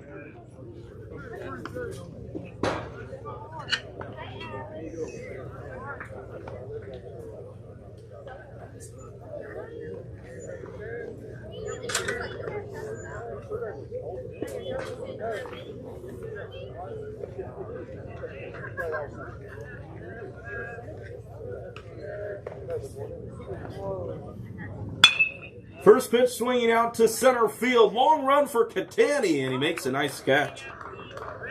Second time in a row, Alex Estevez has been put out with a fly ball to center field. Nice catch for the Kingsmen for out number 2.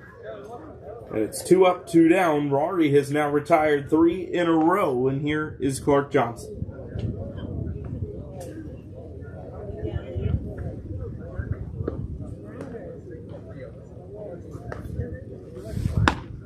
First pitch just outside. 1-0.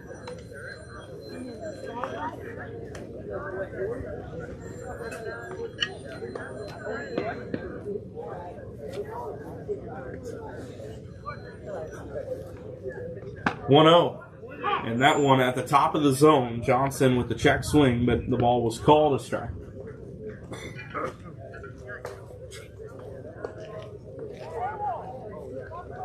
Right on left matchup, the lefty in there against Angel Rari.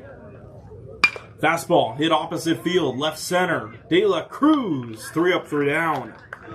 Kingsmen get him quickly, and how about that to speed along proceedings? We head to the 6th. It's a 7-run game here in Goldsboro. We'll be right back. It's ABA Varsity Conference Baseball here on the Kingsmen Baseball Network.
Here we go to the 6th. It's A.J. Griffith leading off things for the Kingsmen. They'll be looking for 3 runs at a minimum here in the 6th. They put up 3 in the 5th, courtesy of the Harris Clark home run.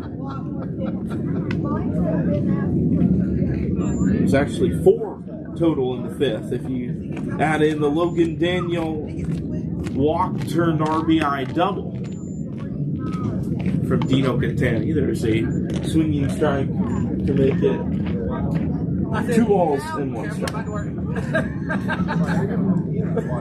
Reese dots the inside corner. Griffith had backed his hips out of the way, but the ball was in the strike zone. 2 balls and 2 strikes. It's Griffith, then Thomas, then Curtis. And Griffith down with the strikeout.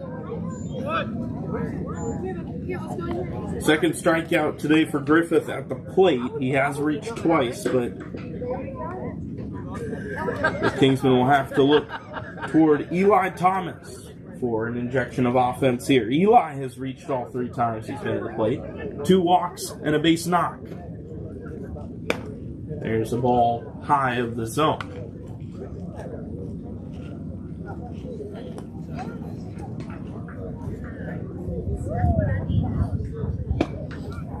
That is in there to make the count 1-1. Mentioned it earlier, but some senior night proceedings for ECA in between games.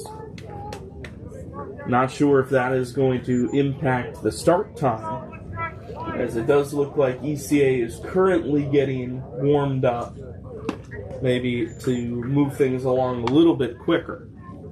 It's 1-2 after the swing and miss from Thomas. Deacon Curtis swinging on deck. And Thomas chases it for strike 3. 2 strikeouts in a row for Ben Reese. He has struck out 3 of the 4 hitters he has seen since coming out of the bullpen. And here comes Deacon Curtis. His 3rd at-bat. He is 1 for 2.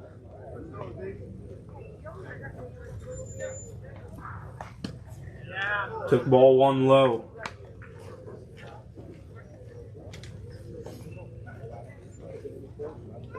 KBA thrilled to have Deacon Curtis back.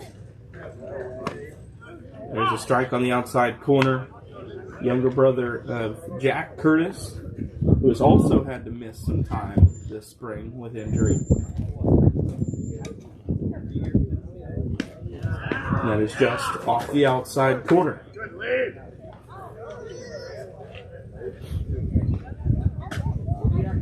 Logan Daniels on deck in the 2-hole if the inning continues. Curtis chops it to 3rd. Long throw coming from the 3rd baseman, but it is in time to get Deacon and end the inning. We go bottom 6. 0 up on the board defensively for ECA. They trail by 7 here at home against the Kingsmen. The Kingsmen Baseball Network.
Bottom 6 here in Goldsboro, North Carolina. The Kingsmen and the Bobcats of Eastern Carolina Academy. Angel Rari locked in the bottom of the 5th inning. And he starts the 6th with a strike. Mac Wiggins, Riley Chakowski, and Patrick Keller. The 3 due up here in the 6th inning. The penultimate inning of this contest. 1-1.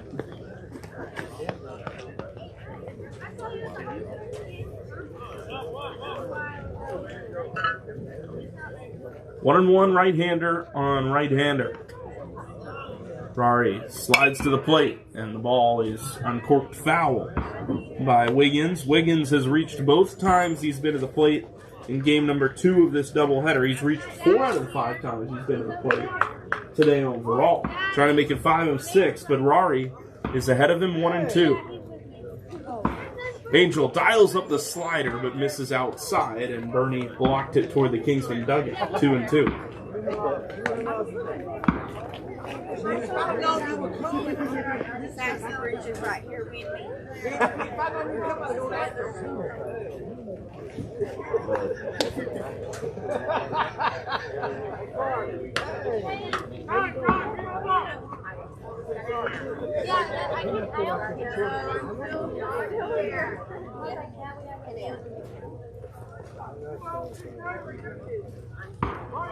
Two and 2 to the leadoff man here. Nobody out in the bottom of the 6th. Roy kicks the leg and comes home and deals the slider to strike out Mac Wiggins.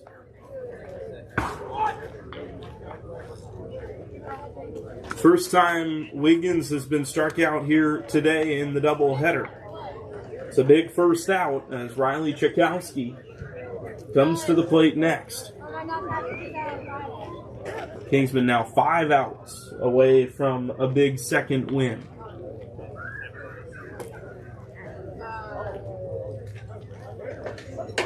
There's a hard hit down the left field line. It is fair and into the corner.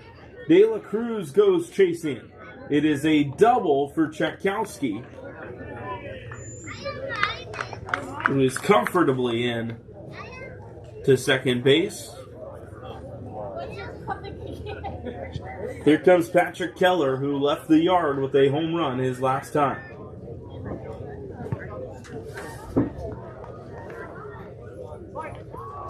Runner on second, one out.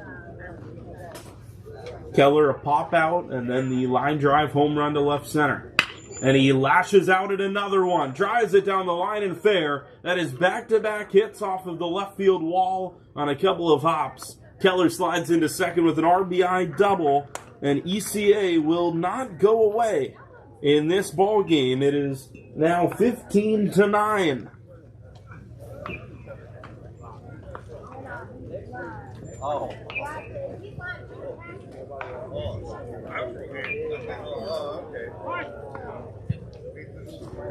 Next hitter, Lyric Pittman, who grounded out to the shortstop his last time to the plate, batting with a man on second and 1 out. First pitch, a pop-up, foul to the first base side bleachers. It is 0-1.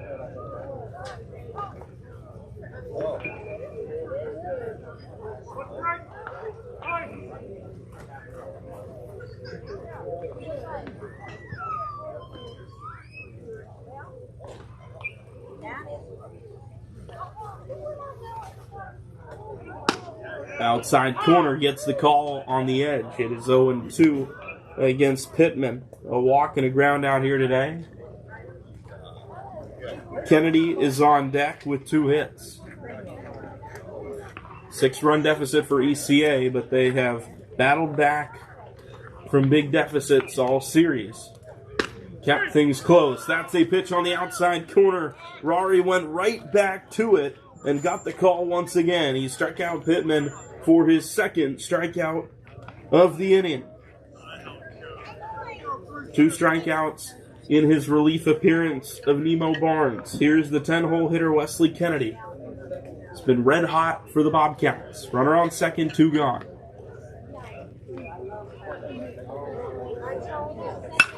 First pitch swinging, a lofted ball to right field. Catron has it, and the inning is over. A run scores on back-to-back doubles. Chakowski comes around, so grab one back for the Bobcats. But it's a 6-run game as we go to the 7th here on the Kingsmen Baseball Network.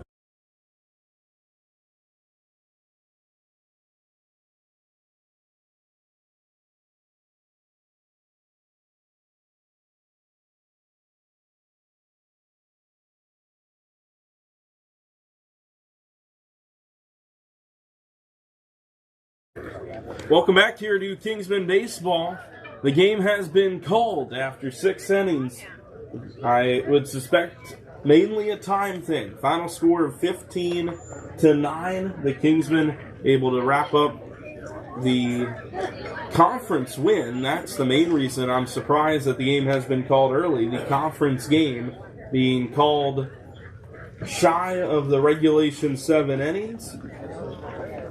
But the Kingsmen will take it in the win column. They move to above 500 in the ABA Varsity leaderboard. Now look for the sweep tomorrow. We'd like to thank you for joining us here. 15-9 the final.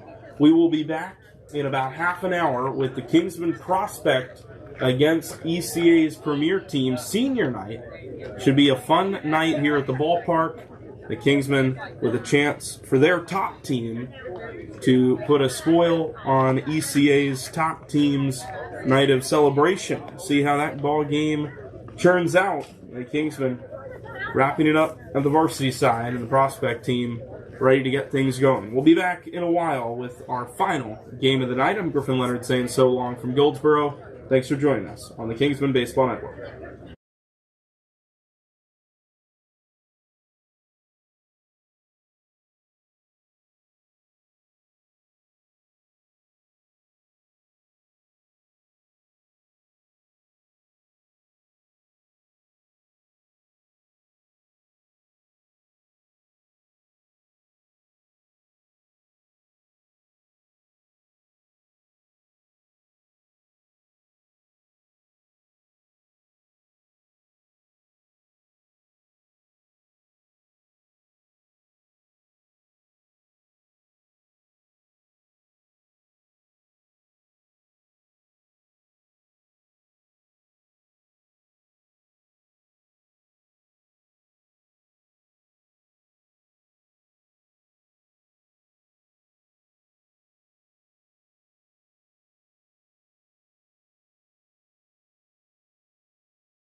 I'd like to welcome you into our final game of 3 today between the Kingsmen and Eastern Carolina Academy.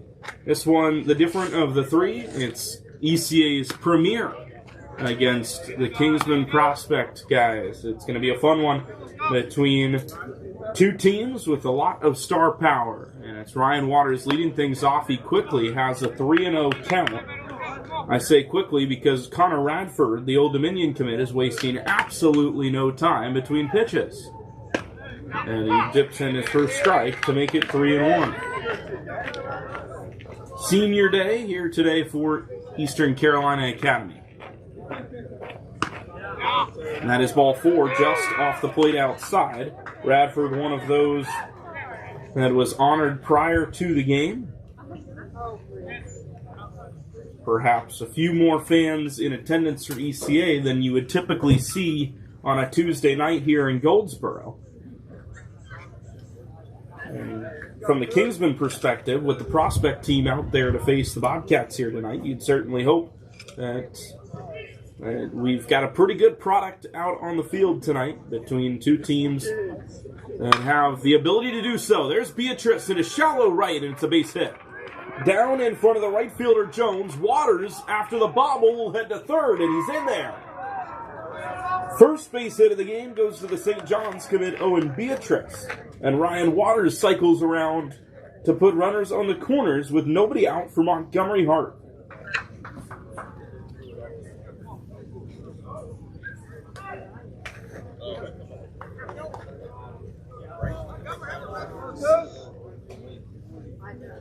So corners and nobody out.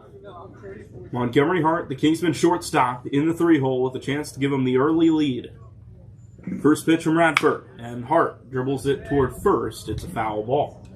The Kingsmen varsity team, if you're just joining us for the prospect game, welcome in to the Kingsmen Baseball Network. It's been a long day, but a fun day here in Goldsboro. The Kingsmen scored in the first inning of both varsity games, including a 7 spot in game number 2.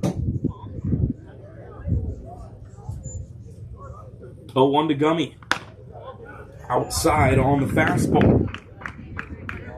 The catcher for ECA is the VCU commit Miguel Delgado. That's the starting battery, and then the infield of Mockney, Hill, Scott, and Adams. 1-1 from the right. Drills the knees. It's 1-2.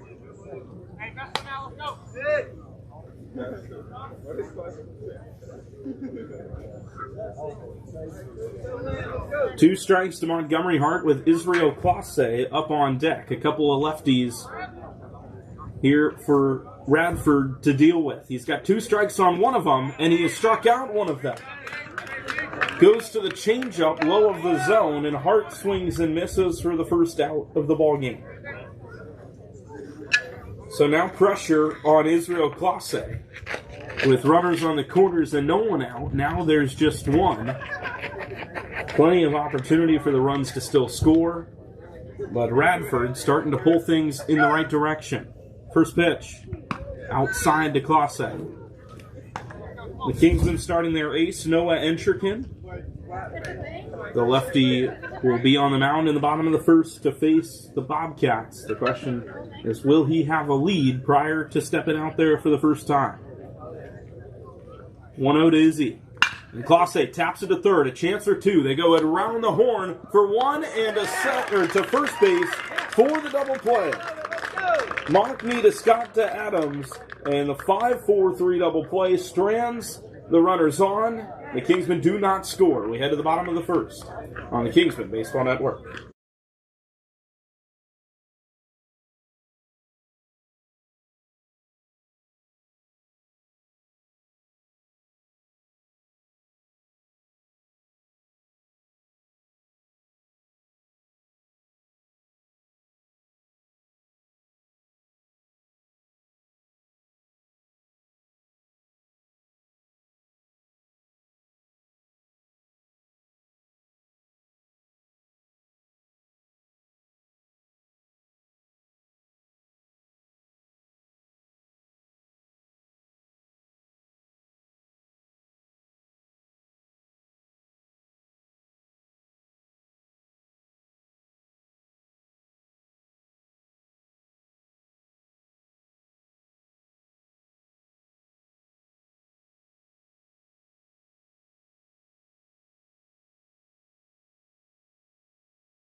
Bottom 1 here in Goldsboro, North Carolina. Thanks for being with us. I'm Griffin Leonard, along with the call for ECA and the Kingsmen. Noah Encherkin, the Gardner-Webb commit, out on the mound to face Lawson Tyndall. The designated hitter swings away at the first pitch and fouls it back of the screen. 0-1, it's Tyndall, Delgado, and Adams. First 3 up for the home Bobcats, who were able to hold the Kingsmen scoreless in the top of the first, despite the KBA getting runners on the corners with nobody out. It's a fastball away, 1-1. Encherkin being caught, as usual, by Mason Ritzma. Classe, Hart, Beatrice, Seminara around the infield behind them. 1-1. Breaking ball.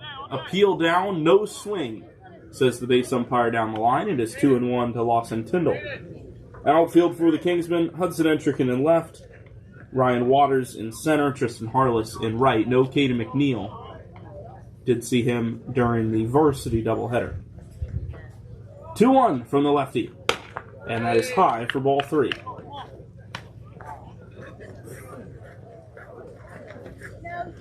A foul ball started the inning. Since then, Entricken has not found the strike zone. Granted, the 1-1 was a pretty good chase pitch. Tyndall held off. 3-1, he needs to find the zone now, and there's another foul ball, 3-2. Kingsman with one hit in the top of the first. It was Owen Beatrice going opposite side. Got that down in front of Jace Jones in right field. Entricken looking for his first out. It is 3-2. Just low and a leadoff walk. Entricken looking to the sky for a moment after that ball 4 call. Just low of the knees. Delgado, the VCU committed catcher. The left-handed bat next to face Entricken in the 2 spot. Left on left matchup. Runner on first and nobody out.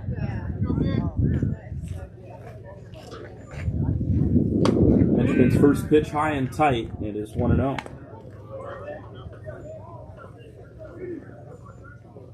Entricken had another really good outing this last week against Myrtle Beach, or in Myrtle Beach against Ray's Collegiate.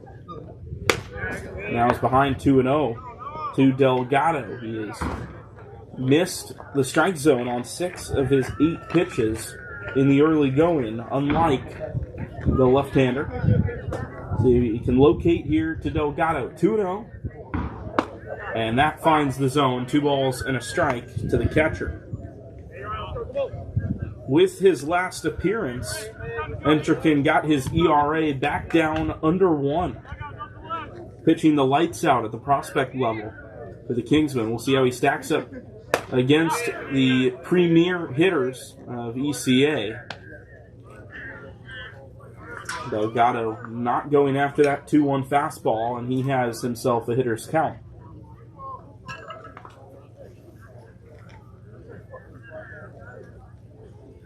(3-1). That's hit into center. Right at Ryan Waters. Waters makes the catch for out number 1, and Tyndall retreats to first. 1 out. 3-1. Delgado was swinging away, and he got some good barrel on the baseball, but he hit it directly at the Kingsman center fielder, so they'll take that for the first out, and now Carter Adams comes to the plate with a man on and a man out.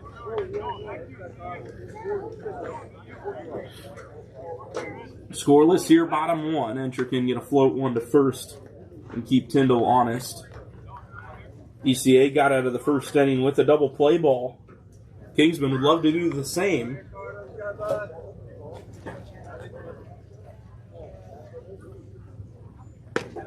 Breaking ball low and in. 1-0. Kingsman will take on the ECA prospect team in tomorrow afternoon's game. That'll be the final game the Kingsmen play here in Goldsboro this season. That is outside, and it is 2-0. Entricken, a little bit of frustration after that fastball missed the zone.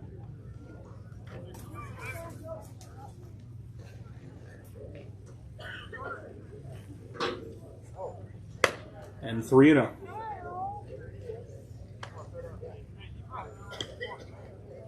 Has struggled to find the zone here in the early going. 1 walk and the fly out.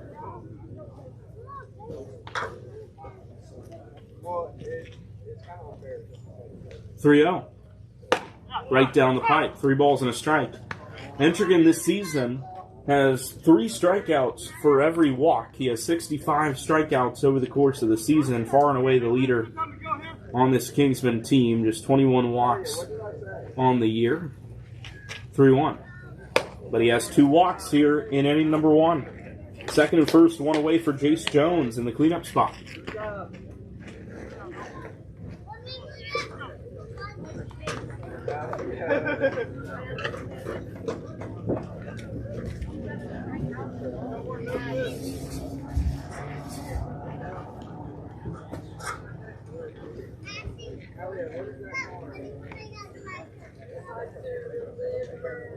Left-handed hitting Jace Jones, the right fielder. Up with a couple of men on and one out. First pitch. Breaking ball away. Good take from Jones.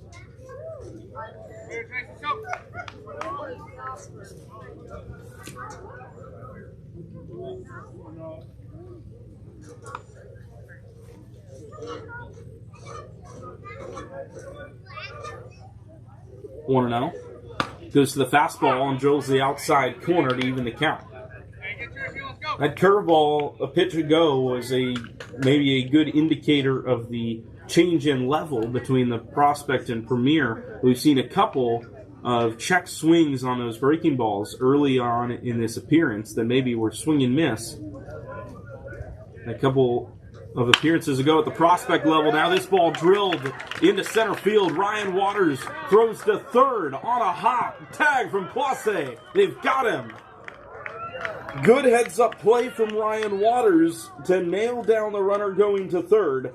The run scores. Lawson Tyndall scores from second to make it 1-0. But the Kingsmen get out number 2 on the base paths to limit the damage of the Jace Jones RBI.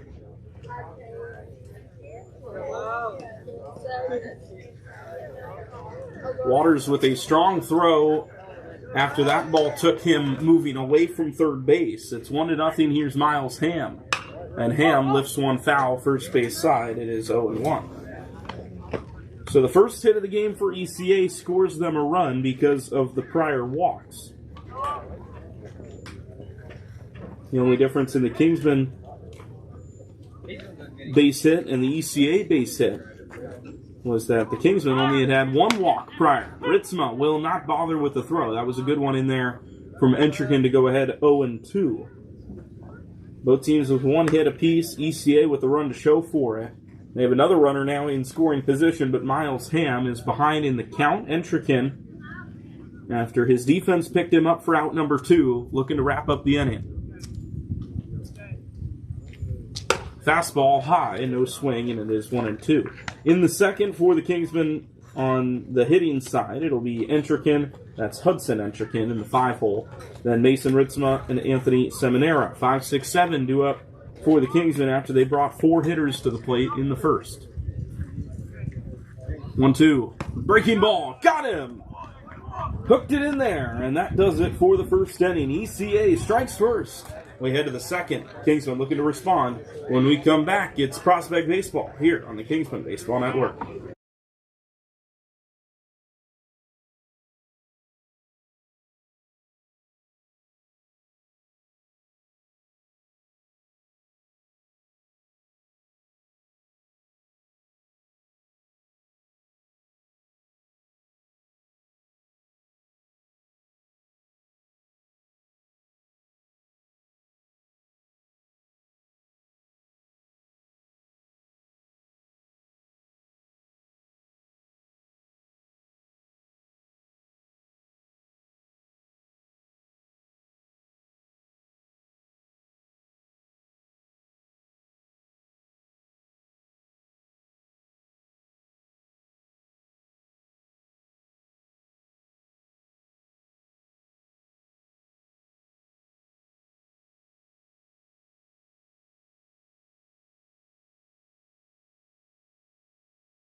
Second inning here in Goldsboro, North Carolina.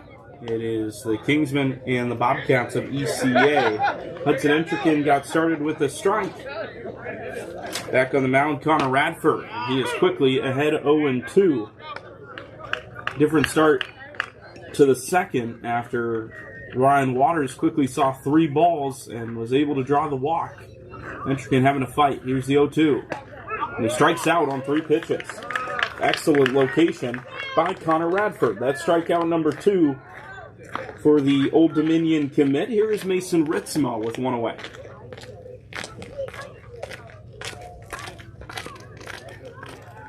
This is a Kingsman prospect team that scored an astounding 47 runs over the course of the 3 games out in Myrtle Beach against Rays Collegiate. There's a swing and miss, strike number 1. Ritzma at the plate certainly had a large hand in the production of those innings. A few extra base hits.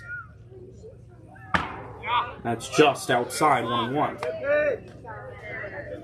Kingsman will be hoping that they didn't dry up their offensive stores before the game here today.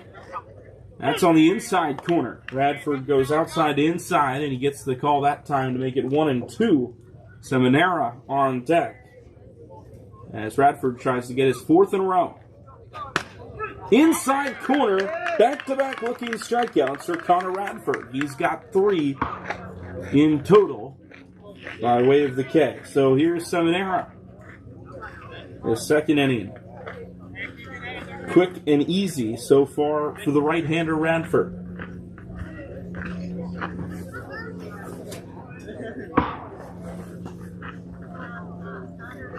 First pitch outside to Anthony Seminara. Missed some time this last week, but he is back, non-injury related. 1-0, and he chops one just short.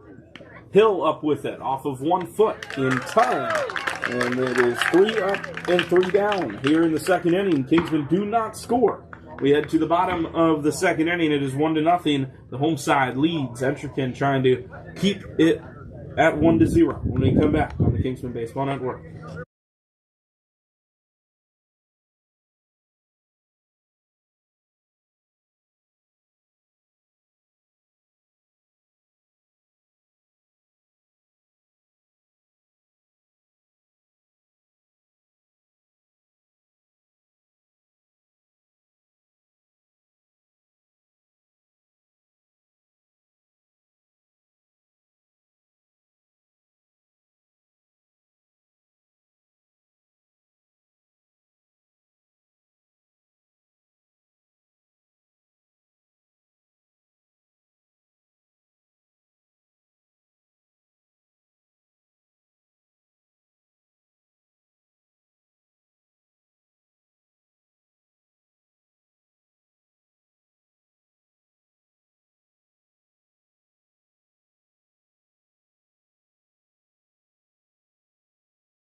Bottom 2 here as ECA back to the plate. They lay down a bunt back to Entrican. The lefty off the mound, and it's in time to get Charlie Scott. Nice play from the pitcher. And 1 out in the bottom of the second inning. Chandler Hill, the next hitter. It's a trip around the infield for the ECA bats here in the bottom of the second. The second baseman with that bunt. Now the shortstop, and then the third baseman, Jackson Mockney. First pitch from Entrican to Chandler Hill. That's a strike. The fastball down the heart of the plate. Entrican struggled with his command early on, similar to Connor Radford. Radford really locked it down in the second. We'll see if Entrican can do the same. He does miss high with the fastball there, and it is 1-1. 1 run off of the RBI single from Jace Jones in the first inning. Bases clear, 1 away, and the 1-1 pitch from Entrican hits the outside edge of the zone, and it is 1-2.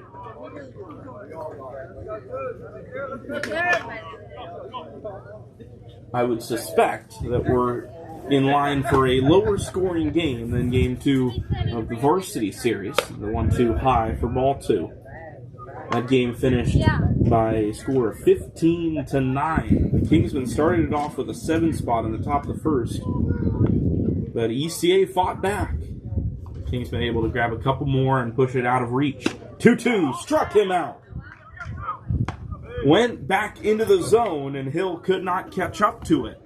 2 outs here in the bottom of the second inning, and Jackson Mockney will try to get things started for ECA out of the 8-hole.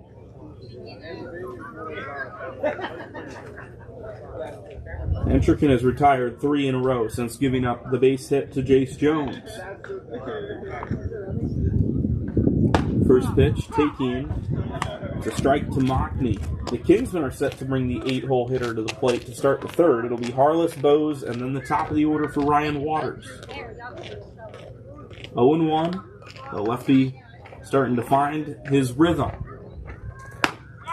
Just off the outside corner. 1-1. Beautiful afternoon here in Goldsboro, the home of ECA. The sun will continue to set toward the first base line, and later in this game it's going to make things difficult for the outfield. Swing and a miss, 1 ball and 2 strikes. We got into Goldsboro last night in time for a little bit of practice, and the team was taking BP. I travel with the team. I don't have anything to do, so I hopped out to the outfield, and I get to see firsthand that when the sun sets here, it makes things a little bit difficult. 1-2 pitch, high and away, 2 balls and 2 strikes. The sun setting helps to change the darkness levels, and then you couple that with the backstop being in front of a white building, and it's easy to lose baseballs. Just missed. Entrican walked a couple steps off of the mound. He'll have to walk back up the hill here. It is 3-2. If the inning does continue, Hayden Waller is the center fielder. He would bat in the 9-hole. 3-2 for Entrican. Fly ball right field, hooking foul. Seminara gives chase, but runs out of time and runs out of room. We'll have a new baseball and another payoff pitch.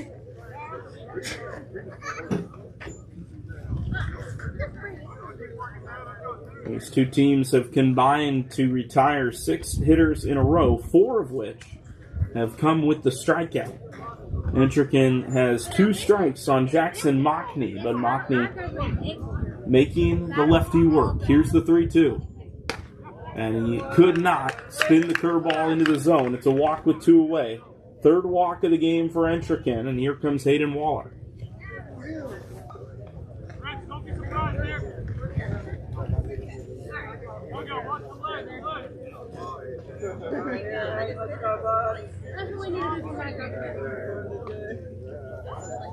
Left on left matchup to wrap up the first trip through the starting 9. Just outside. Ritzma tried to bring it back into the zone, but he was called outside for a ball.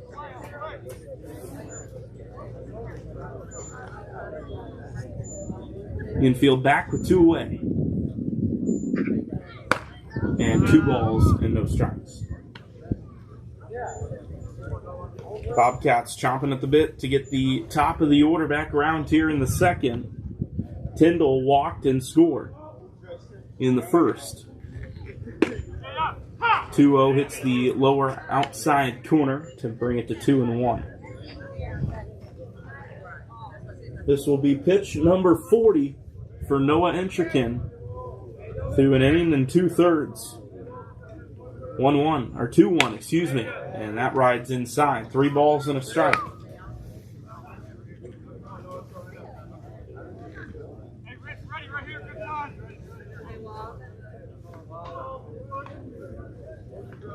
Three and 1 for the lefty. Entrican's pitch. Missed. Entrican asking where he missed the zone. It is a walk back-to-back now to bring the top of the order back around. That is 4 walks for Entrekin here in the game's first 2 innings. And here comes Coach Joe Hudak to walk out to the mound.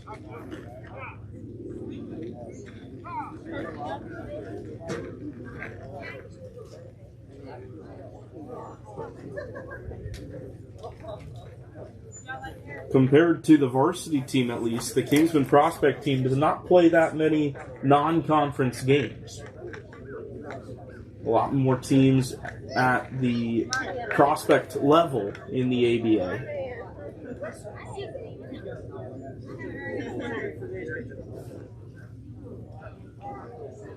A couple of scores around the league. ABA Premier, Wellington Sports Academy defeated PDG in Virginia 9-4. And P27 legged out a close one to defeat TNXL 2-1 in that ball game.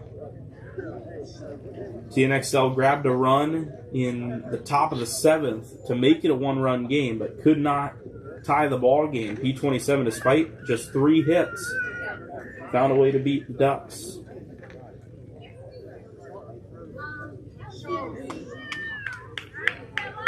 Meanwhile, at the prospect level, Dominion Sports Collective, a emphatic win over P27, 15-1 in that ball game. TNXL at the prospect level defeating Central Point by a score of 9-8. Dominion came into the game tied with the Kingsmen as well as Georgia Premier for the top of the ABA Prospect Division leaderboard. Dominion now has a half-game lead over the both of them. With the win today, the Kingsmen no opportunities this week to climb the standings further. They'll have to wait for the round robin.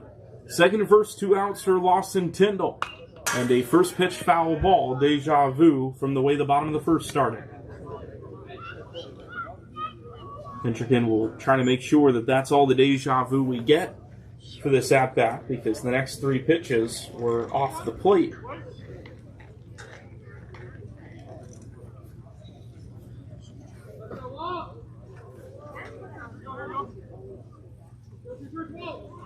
Oh, 1.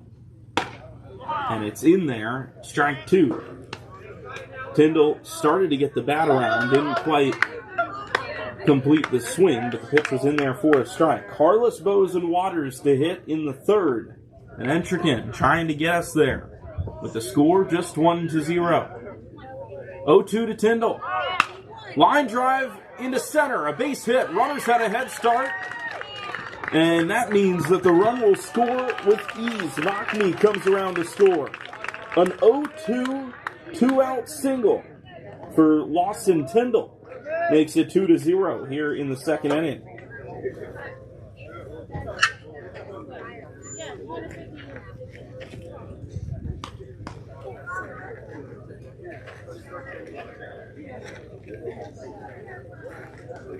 Coach Joe Hudak going first to the umpire.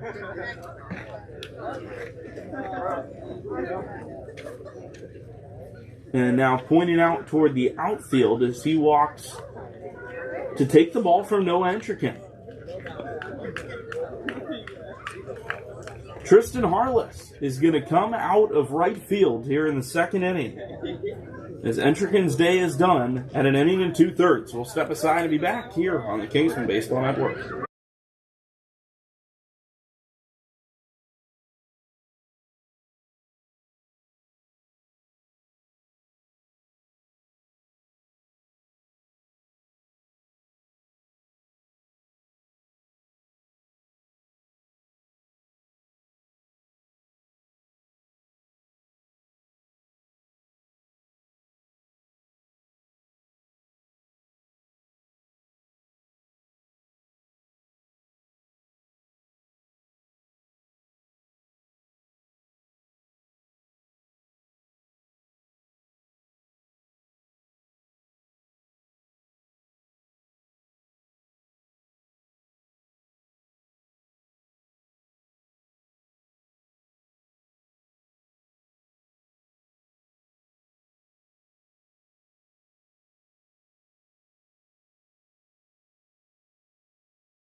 Tristan Harless is up here with 2 outs in the second inning. Harless pitching. He will lead off the next inning at the plate.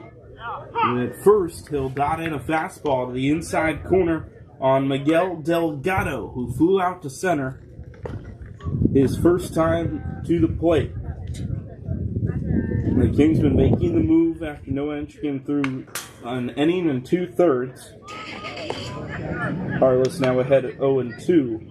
Entreckin certainly did not look bad by any sorts, but you could tell he was having a little bit of an issue locating the breaking ball, particularly. There's a ground ball to the first base side, but it bounces foul.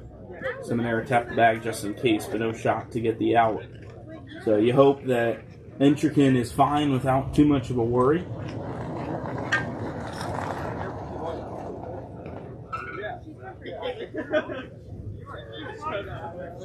Kingsmen will need him down the stretch if they are to compete for the first ever ABA championship.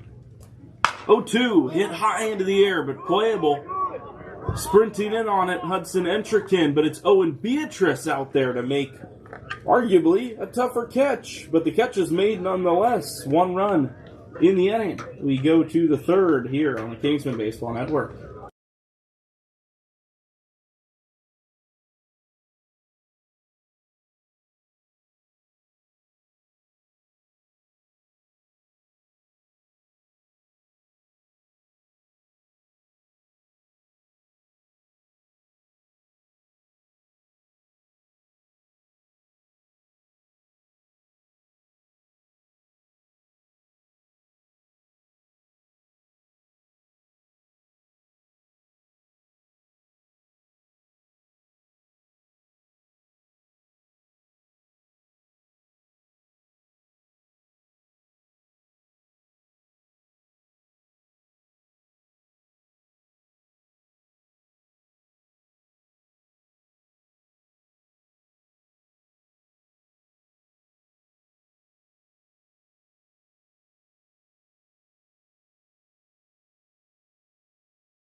To the third inning we go. A new pitcher on the mound. Connor Radford done after 2 innings.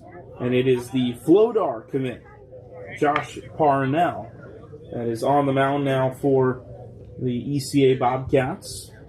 Florence Darlington, technical, and a lefty, facing Tristan Harless, pitcher v. pitcher. There's a fastball on the outside corner. We had a ECA Bobcat up here earlier. He was telling us that Parnell, when he's at his best, can reach up toward the 92-93 range. 1-1, that is inside on Harless, and if it is at that velo, you're not going to have a whole lot of time to get out of the way on a pitch running inside.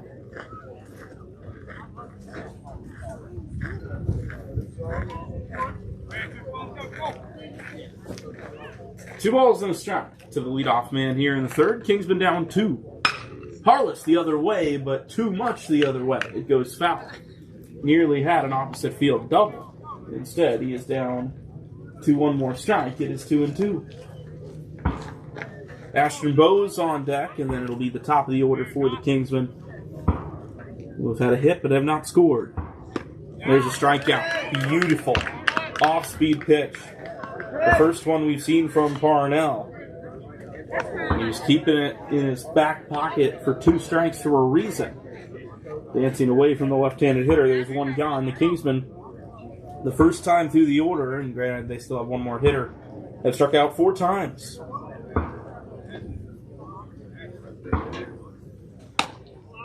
Ball outside to Bowes. Ashton Bowes has been heating up as of late for the Kingsmen.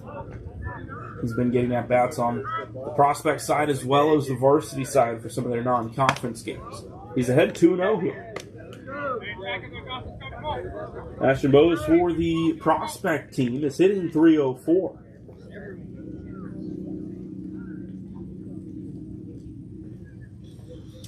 And he has another base hit into right field, and it's down. Ashton Bowes goes opposite field, and it's a 1-out base hit. That increases his hit streak to 4 games. Most notably, he went 4 for 4 against Ray's Collegiate in one of those blowout victories. It's the top of the order now for Ryan Waters, and the top will certainly be grateful that their 9-hole has supplied them with a base runner.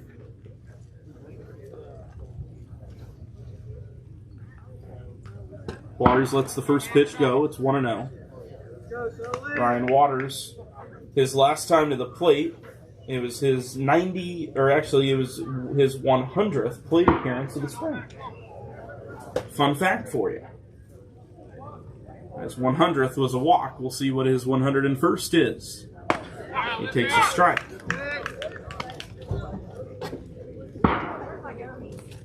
Waters without a home run on the spring. He has 17 hits, 14 of which are singles. He has 2 doubles and a triple. Chops it to first, but it is well foul. That is strike number 2 here. The count is 1-2.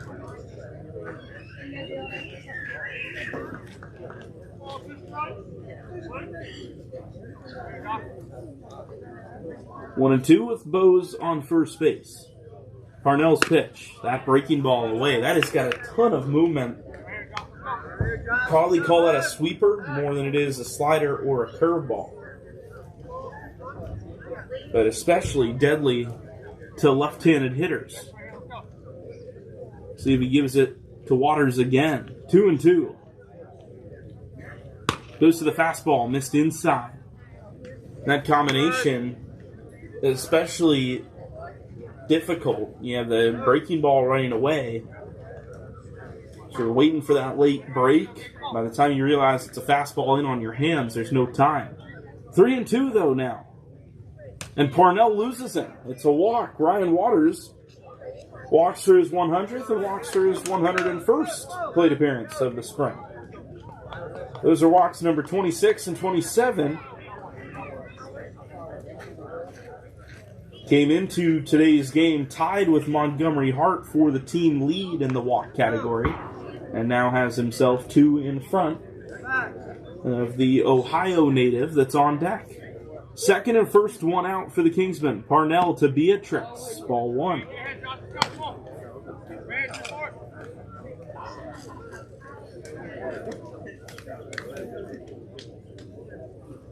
Beatrice consistently over the course of the year, one of the Kingsmen's best hitters at the prospect level. That's a ball high and away for ball 2. Hitting .403 this year. Started the season on an absolute tear, hitting home runs left and right. has settled down to more of a contact option, but his pop has surfaced from time to time. He has a base hit, the first of 2 hits for the Kingsmen today. Hit that out to right field. The Kingsmen have not yet pulled a base hit. Both have been to the opposite field. 2-1 from Parnell. That is in the dirt. 3 balls and a strike. Bo's got a good secondary, but did not dare test the VCU commit catcher.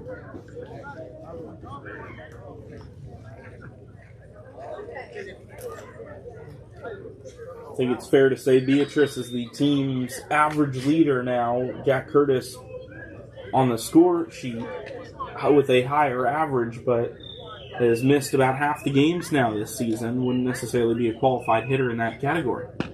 There's a swing and a miss, 3-2.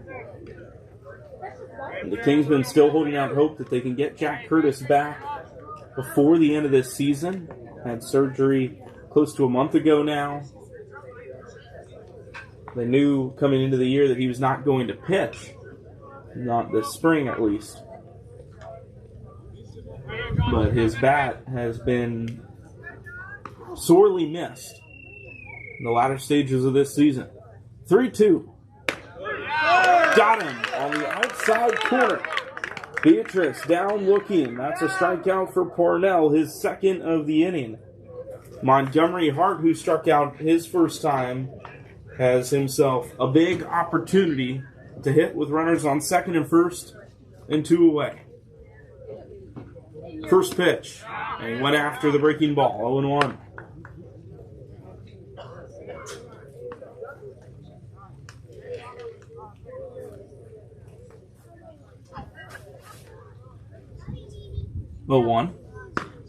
And Hart took that one just off the outside corner. That's a major league take from Montgomery Hart.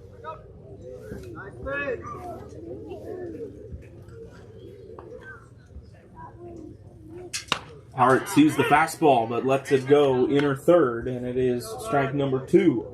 1 ball and 2 strikes. The Kingsmen, for the second inning and 3, have threatened trying to score their first run of the ball game.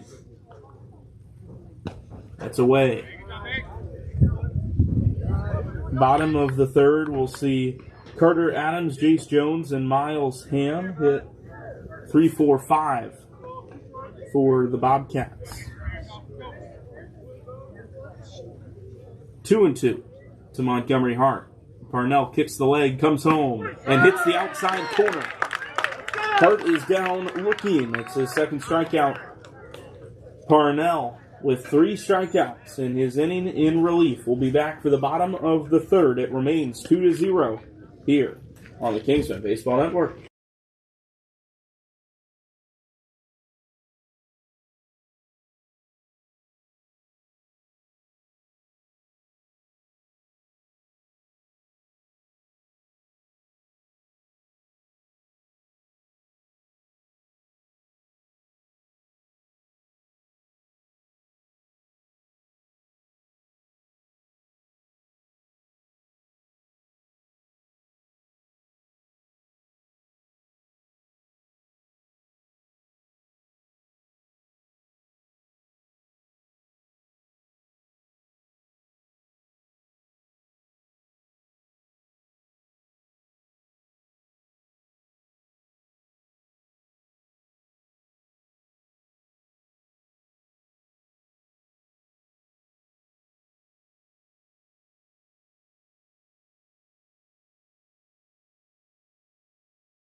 Kingsman back on the air. It's Tristan Arliss as he came into the game for Entrekin in the second. Now sees the first pitch hit out to short. Hart with a long throw to first. Seminara unable to come up with it.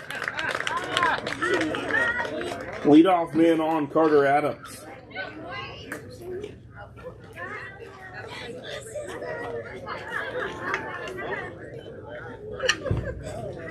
The Kingsmen got a ground ball off the 3-hole bat of Carter Adams, but they're unable to get the out.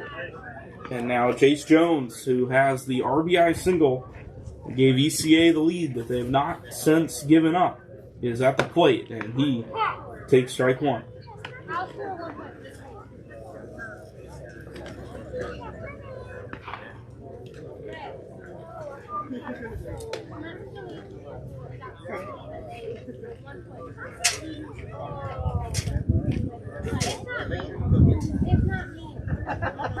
The throw over to first. Back safely goes Carter Adams.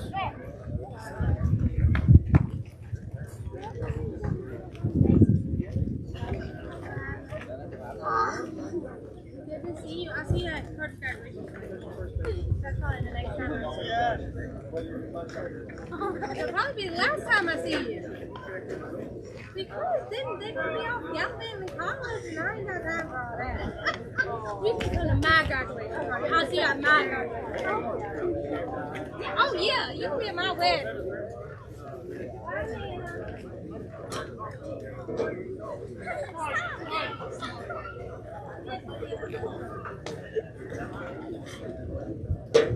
Runner breaks for second. Ground ball to shortstop. That takes away the double play opportunity. And the throw pulls Seminara off the bag. It's another error on Montgomery Hart.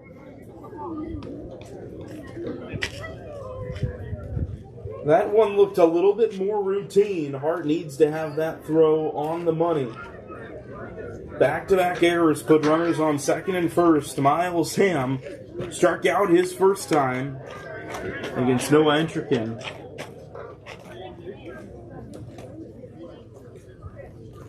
Kingsman infield not doing their relief pitcher any favors, but there's still time to change that. Ham squares the bunt, ball's in the dirt. Ritzma halfway. They throw to second. The tag! Safe! Just back in time. Beatrice with his hands on his head.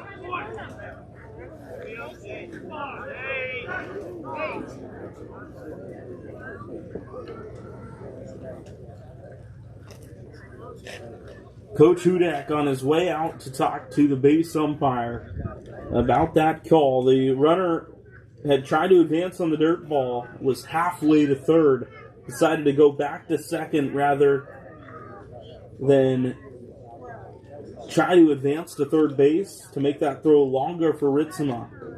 Looking at the replay here, it is very, very close. Obviously, we don't have the high-definition cameras at the high levels of baseball to get the slow-mo replay, so to speak. At least from what I can see, I'd say there certainly isn't enough to overturn it. It was not egregiously out, but they very well may have had him. Excuse me, there are runners on second and first, though, after the ball. And Miles Ham with a 1-0 count. He had squared the bunt on the last pitch. We'll see if he does so again. He keeps the bat on his shoulder and takes a strike.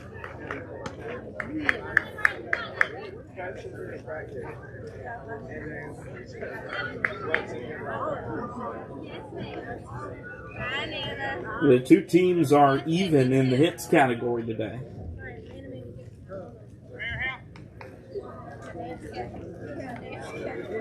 The only difference with the team's two singles is Ham squares the bunt again, drops it down fair side. Harless will have to go to first, and they make the play on the sacrifice for out number one.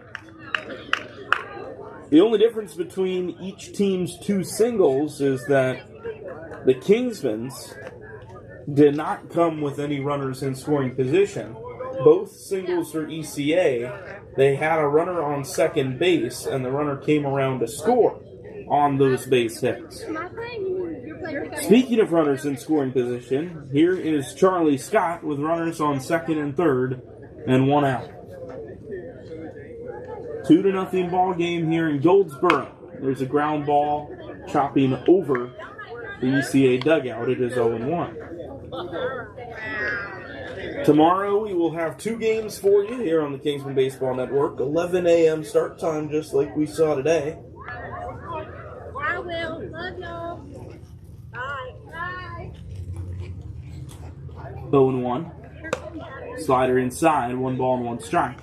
The varsity team will kick off things against ECA in their final conference game before the round robin. That game at 11. And then the prospect game immediately following against ECA's prospect team. Harless goes to the breaking ball. It's tapped to short. Hart with another try. He goes to first, and he missed low. 2 runs will come in to score on Montgomery Hart's 3rd error of the inning.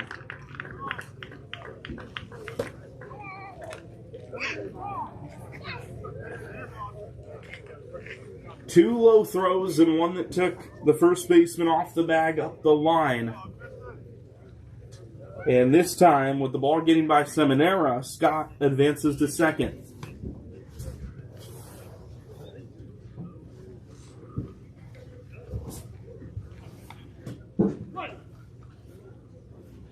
Runner on second, 1 out for Chandler Hill. It is now 4-0. That's a ball just high of the zone. Tristan Harless this inning has gotten ground balls. He's gotten 3 ground balls. They're blown out. He made the play coming off the mound on the bunt. Runner breaks for third. High pitch, throw down to third, and they have got him. Ritzma guns down Charlie Scott, out number 2.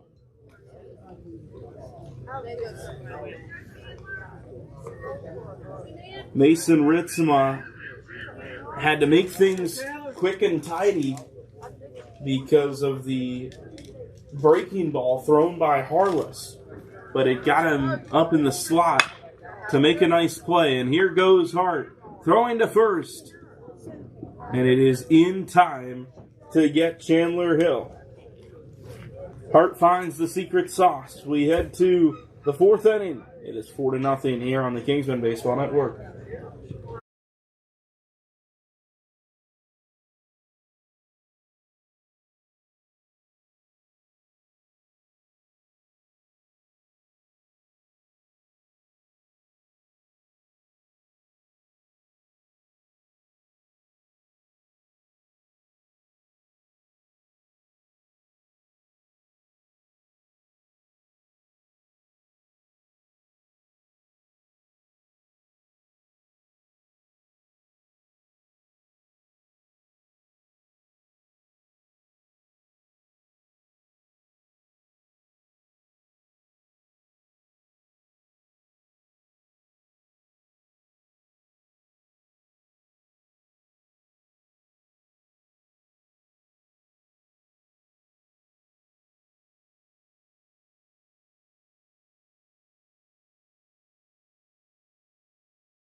Fourth inning of ball here at ECA. There's a chopper on the first pitch. Israel Classe sees that ball knocked down by the pitcher, and the ball is loose. Oh, boy.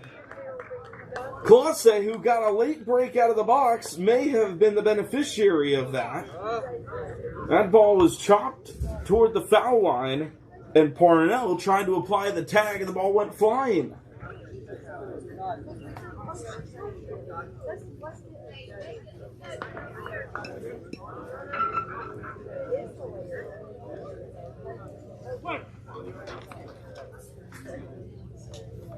Runner on first, nobody out for Hudson Entrekin. And now he goes and hits one into the right center field. That ball is caught by Waller. The Kingsmen trying to use that mistake in the field as an opportunity to mount something offensively. Entrican put a good piece of the bat on it, but did not get the hit. Here's Mason Ritzma against Parnell. Breaking ball in there, 0-1.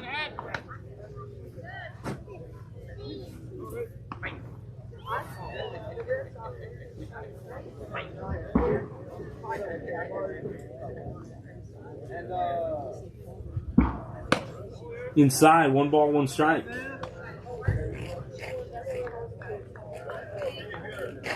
Oh, we took us that ball.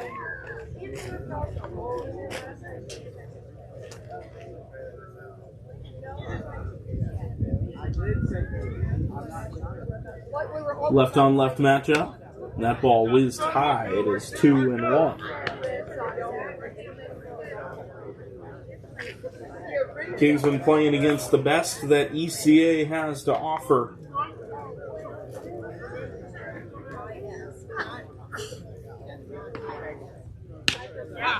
Ball 3 just low. They have shown this season that they can hang with anybody. Defeating P27 early in the non-conference schedule. P27 at the premier level just beat TNXL today. 3-1. Low and away, a ball. That is ball 4 to put runners on second and first. And the Kingsmen have a runner in scoring position for the first time since Ryan Waters was on third with nobody out in the first inning. Bullpen action down the line for ECA. But it's Parnell to pitch to Seminara. Second and first, 1 out. Seminara takes a strike on the outer half of the zone, 0-1. He was the final batter to see Connor Radford. Everyone following Seminara has seen Parnell here in this relief appearance. 0-1 from the lefty. Up the middle. Backhand, gloved, but knocked down. And that means everyone is safe. Base hit for Seminara. Who is to say if that ball was not knocked down, if it would have gone up the middle for a run, or if it would have been fielded for a likely double play? But Seminara's base hit loads the bases for Tristan Harless. This game has been filled with wacky moments. Brody Winan, courtesy running for Mason Ritzma.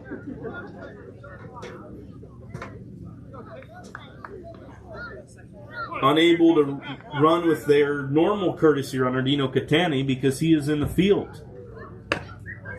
That is inside to Harless. Normally, Catani would be the first courtesy runner, and then if for some reason they needed another, it would be Winant, but Catani is in the field, so they cannot use him. Winant the next option. 2 balls and no strikes. Pressure mounting on Josh Parnell, the Kingsmen, looking for their first run and first runs of the ball game. Harless with the green light, 2-0, but he will not offer at that. It is 3 balls and no strikes. Ashton Bowes is on deck, who has one of the 3 Kingsmen hits in this ball game. He hit it opposite field to right.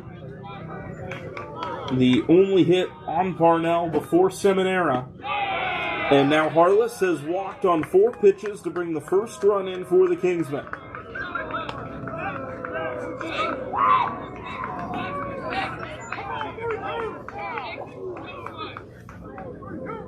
Trip to the mound for the ECA coach.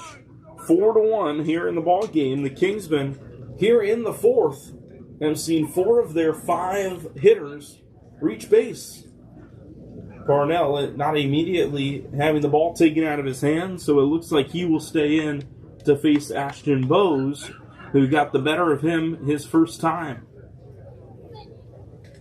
The important thing for the Kingsmen, and for Bowes particularly, will be to get the ball in the air. Cannot risk a ground ball double play here with bases loaded.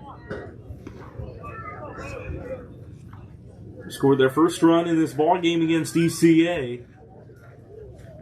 The Bobcats have scored in every inning of this ball game, but with a big 4th Who's to say the Kingsmen can't get right back in it? First pitch to Bose. It's a strike right down the heart of the plate. Winan is on third. Seminara is on second, and Harless is on first. The 0-1. Outside, 1 ball and 1 strike. Interested to see if the Kingsmen at some point courtesy run for the pitcher Harless, who is at first base right now. Foul ball. Ryan Waters, the on-deck hitter, has walked twice in this ballgame. He awaits his opportunity. 1 ball and 2 strikes for Ashton Bose. Line drive right field his first time to the plate. Trying to tag in another. Got just enough of it to stay alive. Parnell in his second inning of relief since coming in for the Old Dominion commit Connor Radford. Parnell heading to Flodar at the conclusion of his high school career. 2-strike pitch to Bose. And it's into right. Past the dive of the second baseman Scott and into right field. 1 run scores. The runners had to freeze because the ball was on a line. So it's just 1 run, but it's Ashton Bowe's second hit of the ball game, and it's 4-2.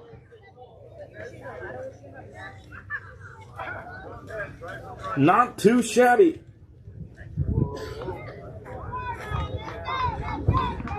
Two runs in the inning for the Kingsmen. And it's bases loaded for Ryan Waters. And Waters takes a strike. The bottom 4 hitters in the order, Ritzma, Seminara, Harless, and Bose, all reached base against Parnell. 0-1 to Waters. And he takes that breaking ball high, 1-1. The bullpen continues to get ready with a right-hand reliever in the bullpen for ECA. 1-1 to the lefty Waters. That gets away. Seminara will not try the catcher. 2 balls and a strike.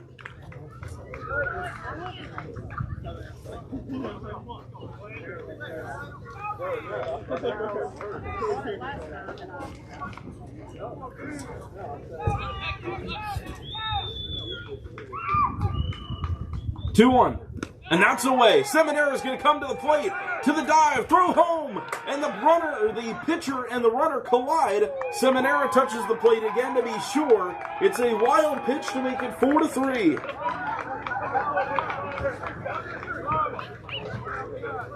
Harless and Bose both advance as well. It is second and third with 1 away. Now a 3-1 count to Waters, and after taking the hit, Parnell has to go right back onto the mound and throw the 3-1. And he misses.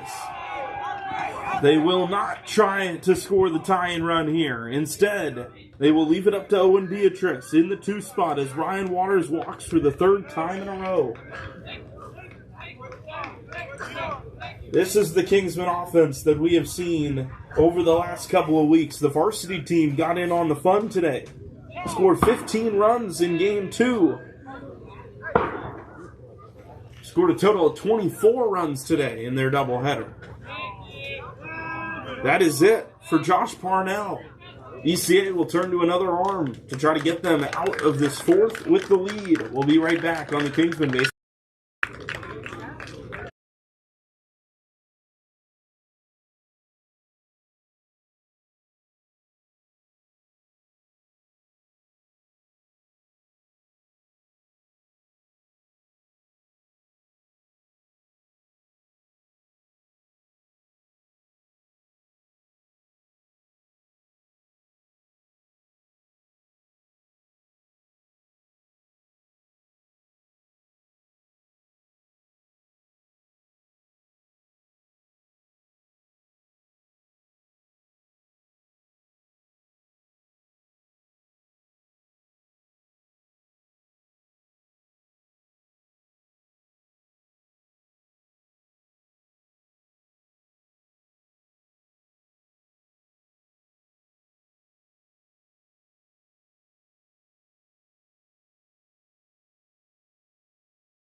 Welcome back to Kingsmen Baseball. Bases are loaded and one is out for Owen Beatrice. And he swings and hits it into right center. That's down for a base hit. 1 run scores. They're going to send Ashton Bowes.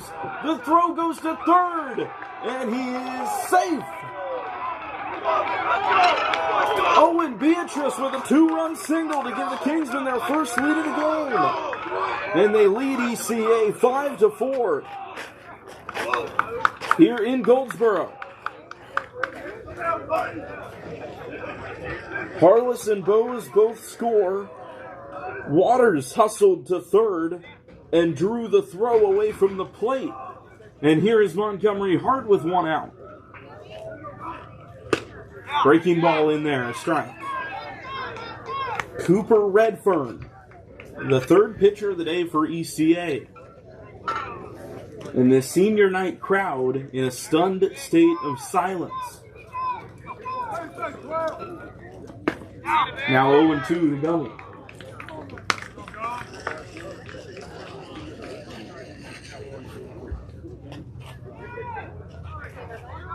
Israel Classe on deck for the Kingsmen, who have scored 5 here in the 4th.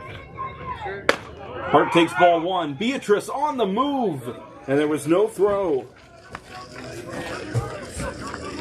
Stolen base, Beatrice. That takes away the double play possibility.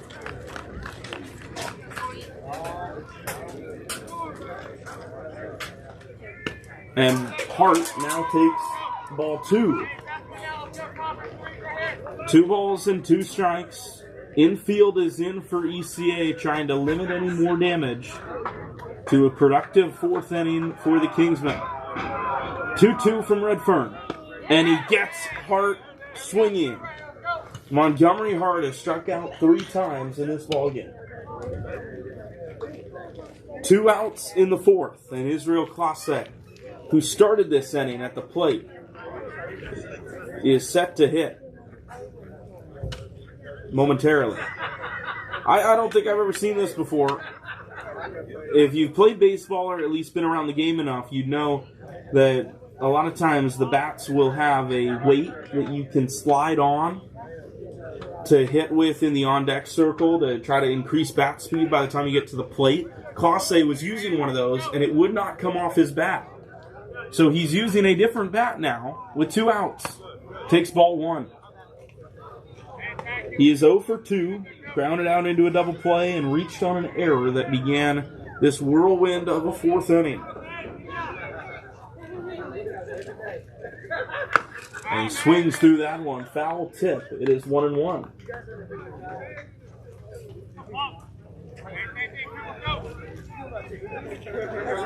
Classe, the left-handed hitter, against Redfern. And he did not go after that one, but it was called a strike at the bottom of the zone, 1-2.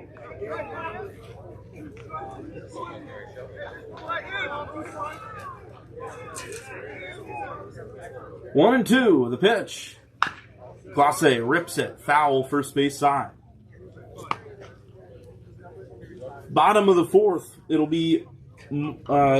be Mockney, Jackson Mockney, the leadoff man, followed by Hayden Waller and Lawson Tyndall.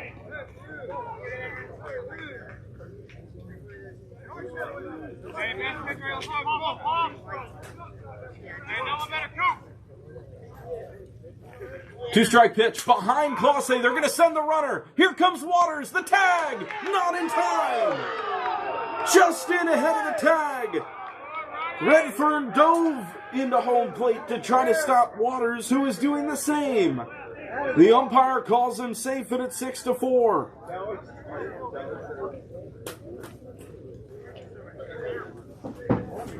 Watching the replay, I think his hand was in there. Very, very close at home plate. 2-run game, runner on third in Owen Beatrice. 2 strikes to Classe. And that is outside to make the count full. A 6 spot in the 4th inning.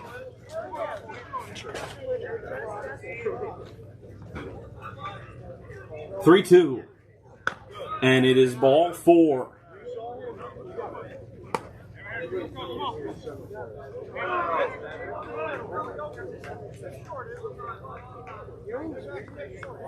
It is not ball 4. I am adamant. Okay, it is ball 4. All right. Gotta love it. Gotta love it. There is a scoreboard in right field, but there was some miscommunication, perhaps, of what the official count was, and now the coach of ECA, Adam Pate, to come out and clarify with the home plate umpire. Adam Pate, a former teammate of Preston Hudak's at UNC, played together in college.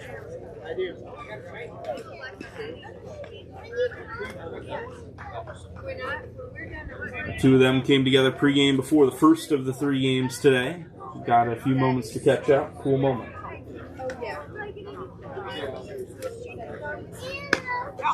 Strike on the outside part of the plate to Hudson Entrikin.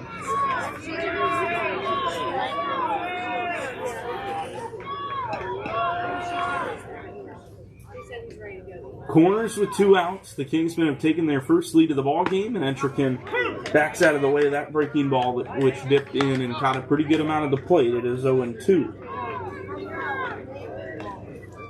This is the 11th hitter of the inning for the Kingsmen. They've batted around and some. Ground ball tapped to short. Runner was on the move, and it was dropped by the shortstop. Second baseman with no throw, and a run scores. That is the second error of the inning by the ECA infield. There have been moments of this game that have been, or rather moments of this day entirely, but especially in this game, that have been sloppier than what we would expect from, I think, both of these teams. But the Kingsmen get another run from it. And now Ritzma takes a strike. Ritzma had a walk, later came in to score on the Ashton Bowes hit. Or at least his courtesy runner did. So much for getting the pads on. He taps one to short. Another chance, and it's another error. Into shallow center. Here comes around third Clase, and he scores.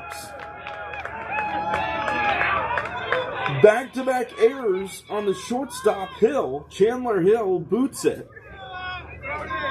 Entrikin went to third, and it's corners. You gotta wonder if the sun is making any sort of impact out there right now, because there have been 5 errors at the shortstop position in the last inning. That's unbelievable. And it is an 8 spot for the Kingsmen against the ECA Premier team. Here's Anthony Seminara, who singled earlier in the frame, and he takes a breaking ball for a strike. Mentioned it earlier how the outfield could potentially become a problem as the sun continues to set. But the infield, perhaps a bit of a landmine as well. It's 0-2 to Seminara. The shadows increasing in length here at Eastern Carolina Academy.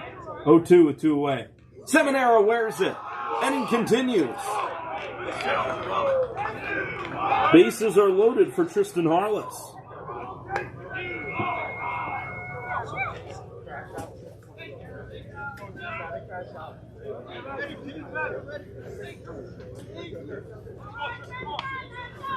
Bases are loaded for the lefty Harless, who walked and scored earlier in the inning. The pitch. Took it high, 1-0. Cooper Redfern relieved Josh Parnell and has now faced 5 hitters trying to get out of this inning. The last 4 have reached without a hit. A walk, a hit by pitch, and 2 errors. And it is now 2-0 to Tristan Harless. Just missed the inside corner. It's 3-0. Ashton Bowes is on deck, 2 for 2. The Kingsmen can get another run in and another hitter to the plate. Pressure on Redfern, 3-0. 4-pitch walk, a run scores. The Kingsmen with 9 here in the 4th against the best that the ECA has to offer. And out walks the catcher Delgado to the mound. The Kingsmen in this 4th inning have just 3 hits. 9 runs off of 3 hits to power in front. There will still be plenty of work to do when they are finally retired here in the 4th, as ECA has scored in every inning of this ball game and have had moments where they probably could have grabbed more than they already have. But as Bose takes a strike, the Kingsmen have given themselves some cushion. And Ashton Bose taps the 0-1. Third base side, it is through. 3 hits for Ashton Bose. And another RBI. This is unbelievable.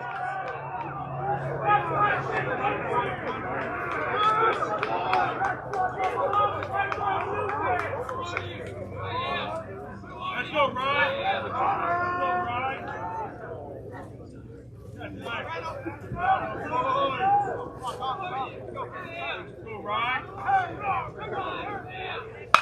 First pitch swinging and foul for Ryan Waters. Ashton Bose just got his 3rd hit of the ball game in the 9 spot for the Kingsmen. He had a 4-hit game last week. Speaking of last week was the first time the Kingsmen put up a 10 spot this season. They've done it again. But now Waters is behind 0-2. He has walked 3 times. Statistically unlikely that he will walk again here. Redfern ahead 0-2. Up the middle. Backhand stop, no good for the second baseman, Scott. 1 run scores, and a second. Seminara and Harless in on the Ryan Waters base hit. The Kingsmen have 12. The sky is falling.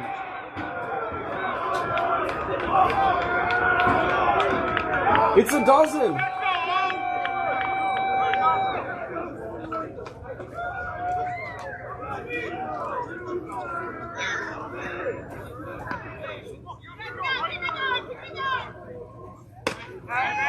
There is a strike to Owen Beatrice. And it is no secret that the Kingsmen Baseball Academy prospect team, there's a ball to Beatrice, but the Kingsmen as a whole, but particularly, as I pull up this stat, the prospect team for the Kingsmen, it is no secret that they have a high-octane offense. Second to only TNXL. For runs this season, that ball away from the catcher, but the runners will not move. The Kingsmen have scored 160 runs over 20 games. They are averaging 8 runs a game this year in the ABA. And they have put a 12 spot on a premier team here in the 4th. And now Beatrice into right, it's another base hit, and it's into the corner. 1 run will score. Here comes Ryan Waters. The throw comes into second base. Waters is getting the wave, and he scores. It's a 2-run double.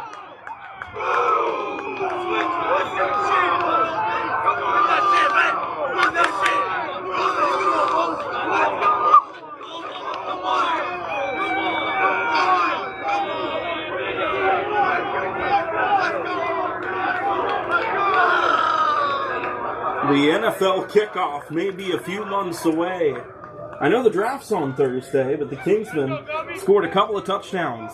We're in the 4th inning. It is 14 runs to ECA's 4. Here is Montgomery Hart, who takes a strike. Since the Montgomery Hart strikeout, every single base runner has reached base with 2 outs. And Hart takes ball 1. His team has picked him up, trying to give him an opportunity to break this streak. Hart up with 2 outs and a man on second. He takes ball 2. Since his strikeout, 5 hitters in a row reached without a hit, but most recently 2 singles and then the double from Beatrice. There's the base hit to the opposite field. Montgomery Hart breaks the hitless streak. And it's corners with 2 outs for Classe. Every Kingsman has reached here in this ball game. What a performance. And here comes Adam Pate once again.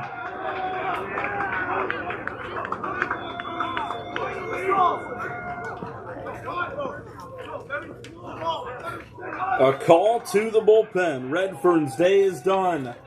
And it will be the 3rd pitcher of the inning for ECA against the Kingsmen here in the top of the 4th. We'll be right back on the Kingsmen Baseball Network.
Back here in the 4th inning. What an inning it has been for the Kingsmen. Came into the top of this 4th. The scales tipped against them. Down 4-0. And it's not getting much going.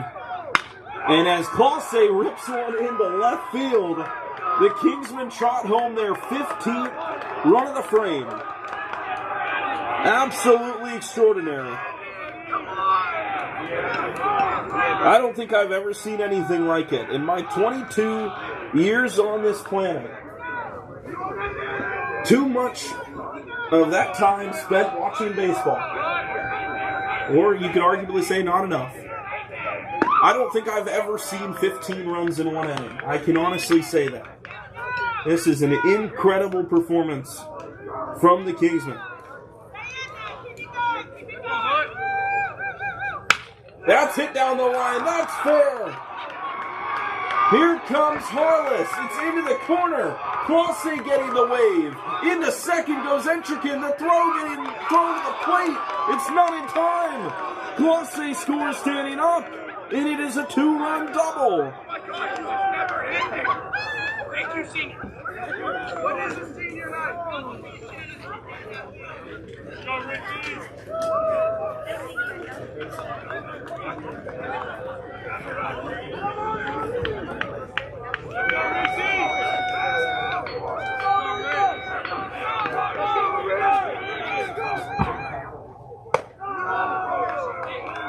Mason Ritzma batting for the 3rd time in this inning. The Kingsmen have batted around twice. That's a strike, 1-1. Still a long ways to go in this ball game.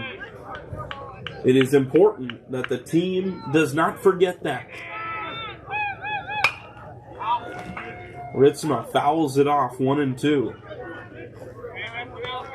Ways to go in this game. ECA will certainly come back strong, as they have in every inning. 2-strike pitch to Ritzma, and he hits it into right field. Down the line, does it stay fair? Yes, it does. Entrikin scores, RBI single.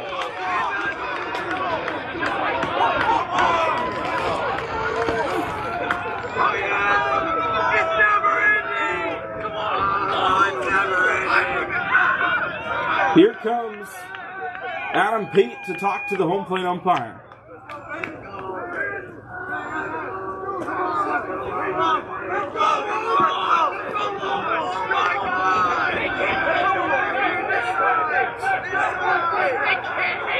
The Kingsmen have 7 hits in a row, all with 2 outs. Here comes Anthony Seminara. He had a hit with just 1 out in this inning and then wore a pitch. He swings through that one, trying to send it to the moon.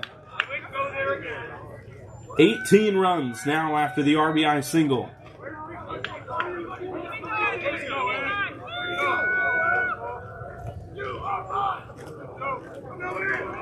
Tanner Trevathan trying to get them out of this inning. That ball missed and then ended up in right field. Winan, who's running for Ritzma, heads to second. He's getting the wave to third. And he will dive in safely on the error by the catcher.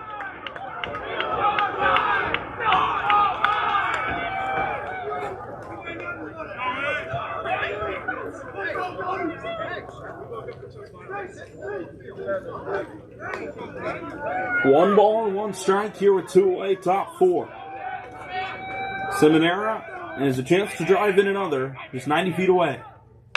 He drills it back to the pitcher, and Trevathan will walk it to the bag himself, and the euphoric ride ends.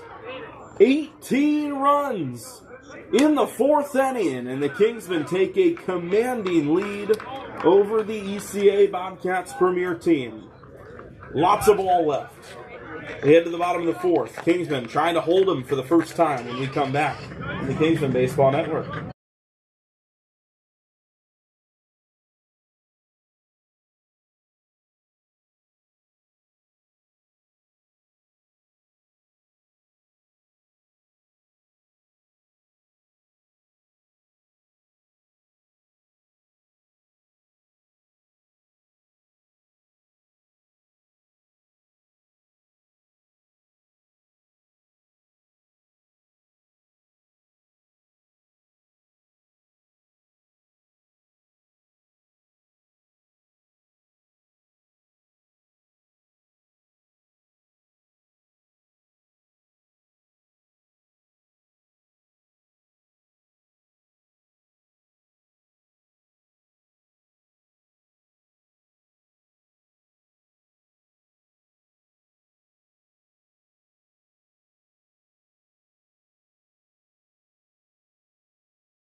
Welcome back here on the Kingsmen Baseball Network. It is the bottom of the 4th inning. Top of the 4th. 35 minutes after it began, it ended with the Kingsmen having scored 18 runs to take a commanding lead into the bottom half. Still some work to do to finish off this ball game. ECA has scored in every inning. They bring 8-9-1 to the plate here. It's Jackson Mockney He takes ball one from Tristan Harless. Harless has been off the mound for a while. Kingsmen don't have a whole lot of pitching. They'll hope Harless can settle back in without too much of a worry. There's a strike to make it 1-1.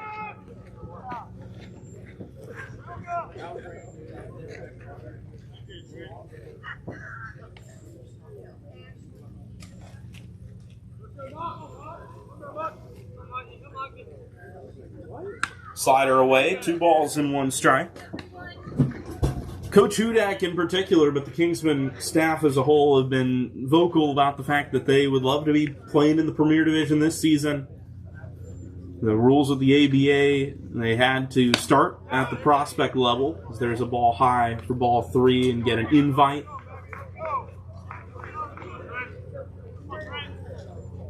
It's performances and games like this that certainly make you start to look for that invitation. But there is still a ways to go. Harless walks the leadoff man, Mockney. It's the second time he has walked aboard here in the ball game. And the important thing for the Kingsmen is to not allow a big inning right back. Hayden Waller, the center fielder, he walked his first time as well. Both of them face Noah Entrikin. There's a ball hit into left. Coming in on it, Catani makes a catch running in. 1 out here in the inning. The ball hit squarely by Waller to the opposite field, but a perfect route from the Kingsman left fielder for out number 1. Top of the order for the 3rd time for ECA. It's Lawson Tyndall, who is 1 for 1. Has not been retired yet. He walked and scored and then singled and was stranded on first after Harless immediately came in following. He was the last batter that saw Noah Entrikin in this ballgame. First pitch on the outside corner, a strike from Tristan Harless.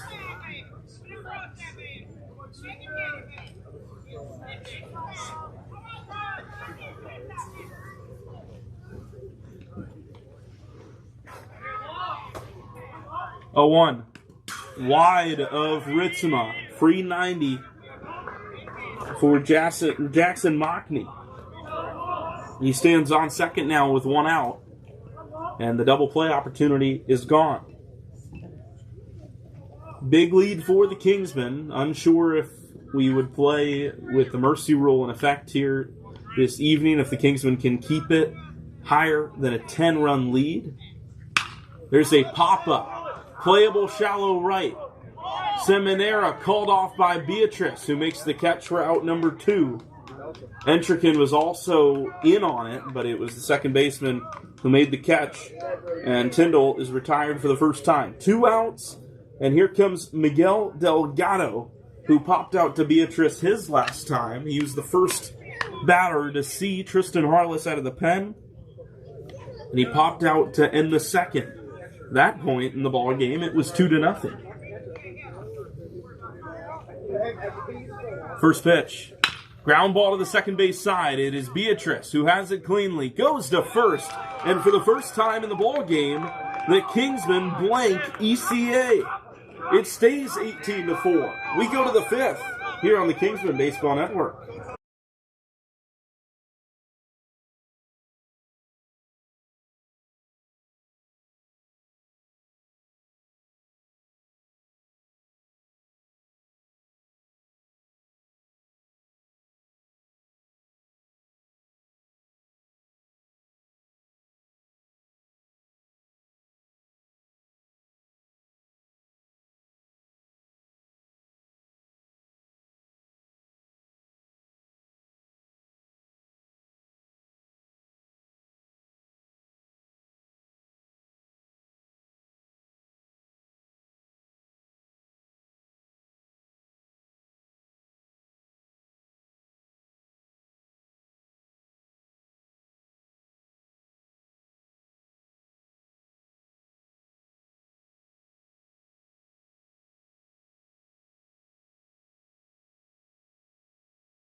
We go to inning number 5 here. The Kingsmen bring 8, 9, and 1 to the plate here. And it is a line drive out for Tristan Harless for the first out of the inning. Tristan Harless was the only, and still is the only Kingsman in the order today without a hit after that massive 4th inning. He probably deserved one with that contact, but it was hit right at the second baseman, Charlie Scott. So here is Ashton Bowes, who is 3 for 3, and he takes a strike for 0-1.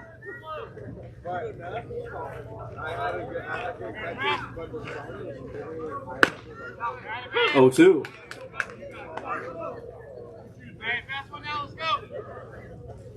Trevathan came into the game relieving Redfern, who came in midway through that 4th. Bowes grounds it foul. 3 pitchers in total for ECA in that 4th inning. That saw the Kingsmen bat around the order twice. I also don't think I've ever seen that before. Bowes takes just off the outside corner. That's a real good take on the 0-2. Top of the order awaits after Bowes. It'll be Ryan Waters, who is 1 for 1 with a single and 3 walks. 1-2. And Bowes strikes out. 2 outs, top 5. Ryan Waters, the next hitter. The Kingsmen start their 5th time around the order in 5 innings.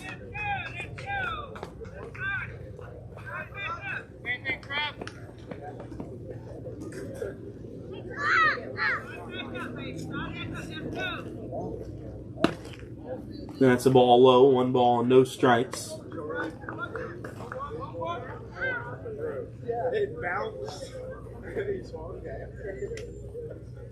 There's the ball hit into right center field and into the gap. Waters around first, heading to second. Beautiful sliding stop in right field that may have just held Waters to a double. That's Jones out there, the Old Dominion commit, Jace Jones, with a nice slide to keep it from going to the wall. But it's the second hit of the ball game for Ryan Waters, who has reached in all 5 times he's been at the plate.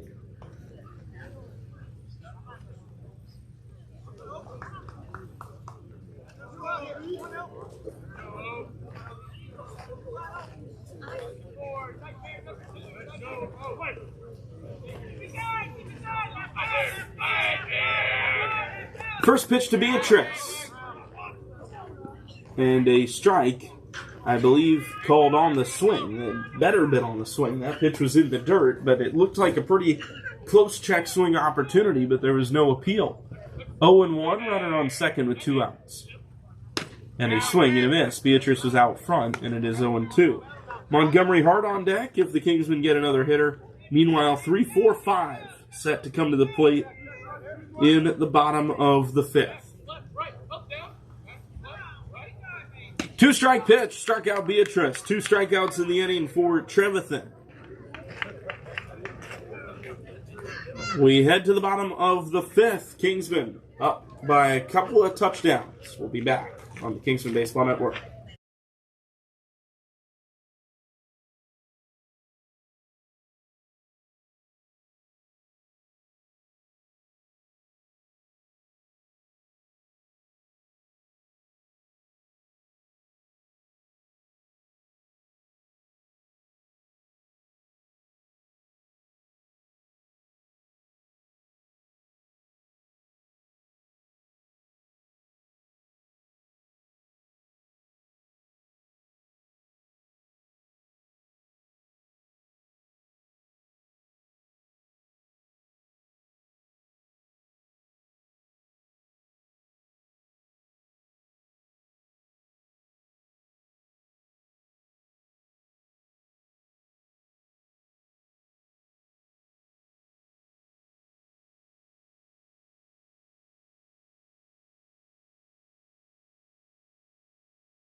Bottom 5, Tristan Harless on the mound.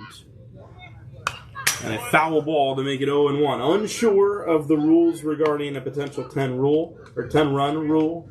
The Kingsmen can keep this lead up. ECA would need 5 in order to make it single digits. 0-1. Just off the outside corner to even the count. It has been a muy excelente game for the Kingsmen here this evening.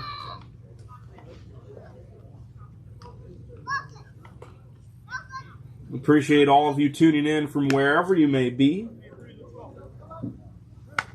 The Kingsmen broadcast worldwide against the ECA Bobcats.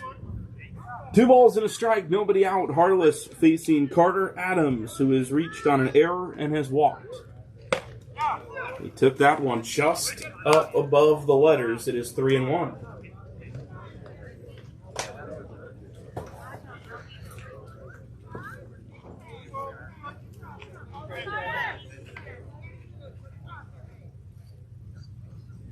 Swing and a miss, 3-2.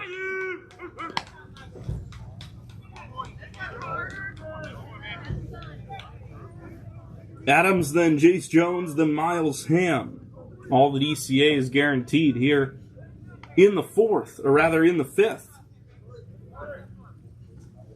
2-strike pitch just outside, and Adams made the call for the umpire, tossing the bat, I think before the pitch was even in the zone, or before the pitch was in the glove. It was called outside of the zone by the home plate umpire. Ball 4, a leadoff walk. 3 of the 5 innings defensively for the Kingsmen have started with a leadoff walk. If there's one thing the Kingsmen would love to change from that game, that's probably it. Jace Jones also reached on a shortstop error his last time.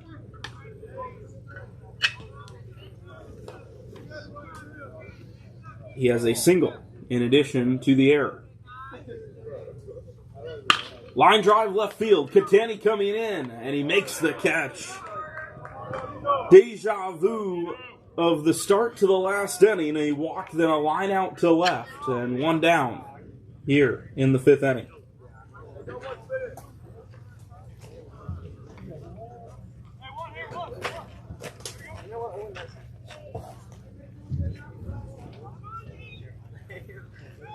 Kingsmen could be 2 outs away from victory as Miles Ham comes to the plate. Inside 1-0.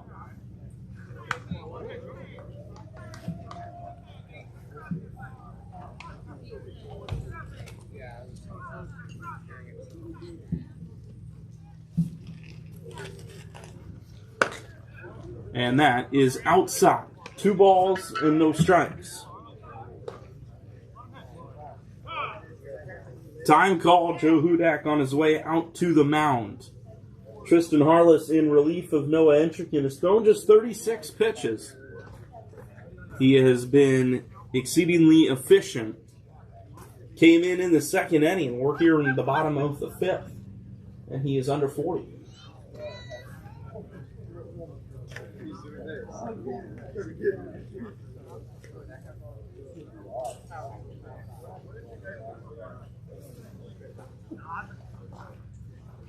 Very quick visit on the mound for Coach Joe Hudak and the Kingsmen.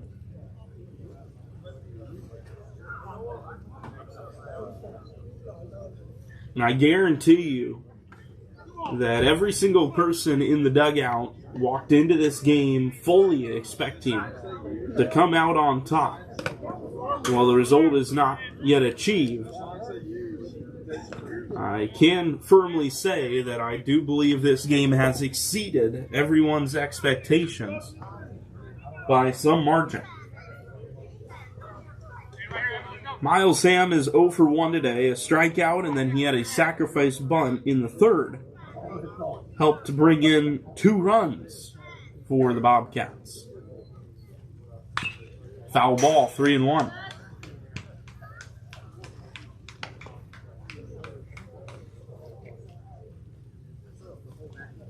Been a long day, and the team is going to rest up and have to do it again tomorrow. Not quite as crazy of a day as it has been today. Just 2 games on tap tomorrow, starting at 11 in the morning.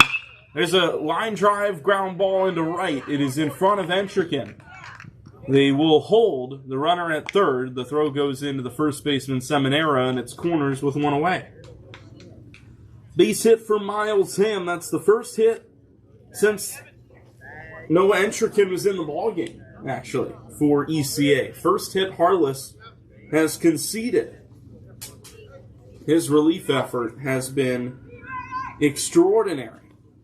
Only really plagued by a couple of errors in the field. He has had a couple of walks, but the 2 runs he has given up, both unearned. Runners on the corners, 1 out. First pitch swinging, and it's 0-1 to what I believe to be a pinch hitter. Supposed to be Charlie Scott, but instead it appears to be Jeffrey Newsom. Newsom behind 0-2. Jeffrey Newsom out of Gardner, North Carolina, committed to Mount Olive.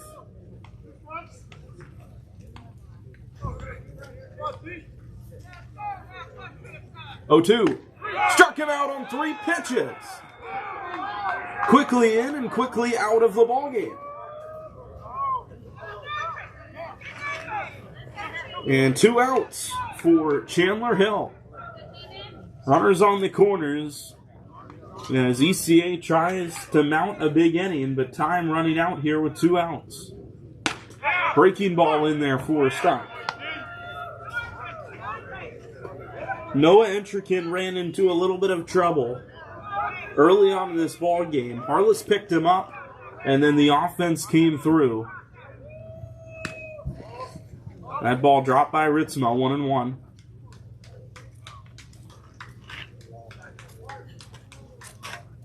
Kingsmen an out away from ending this 5th inning, up 14 runs on a team in the level above them.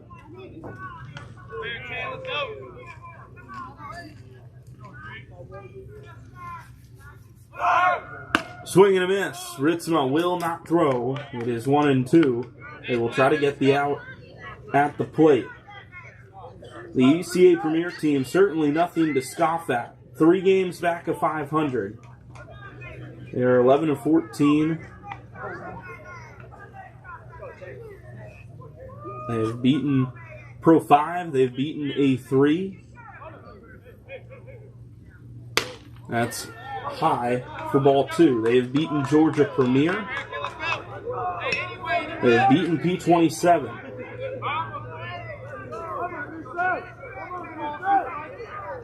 They are on the cusp of their worst loss in the season. And there's strike 3. Tristan Harless strikes out Chandler Hill. And it's 2 strikeouts to end maybe the greatest victory that the Kingsmen Baseball Academy has seen to date. An 18-run 4th inning powers them to a road victory against ECA Premier. And the final score, 18-4, as the game wraps up 2 innings early.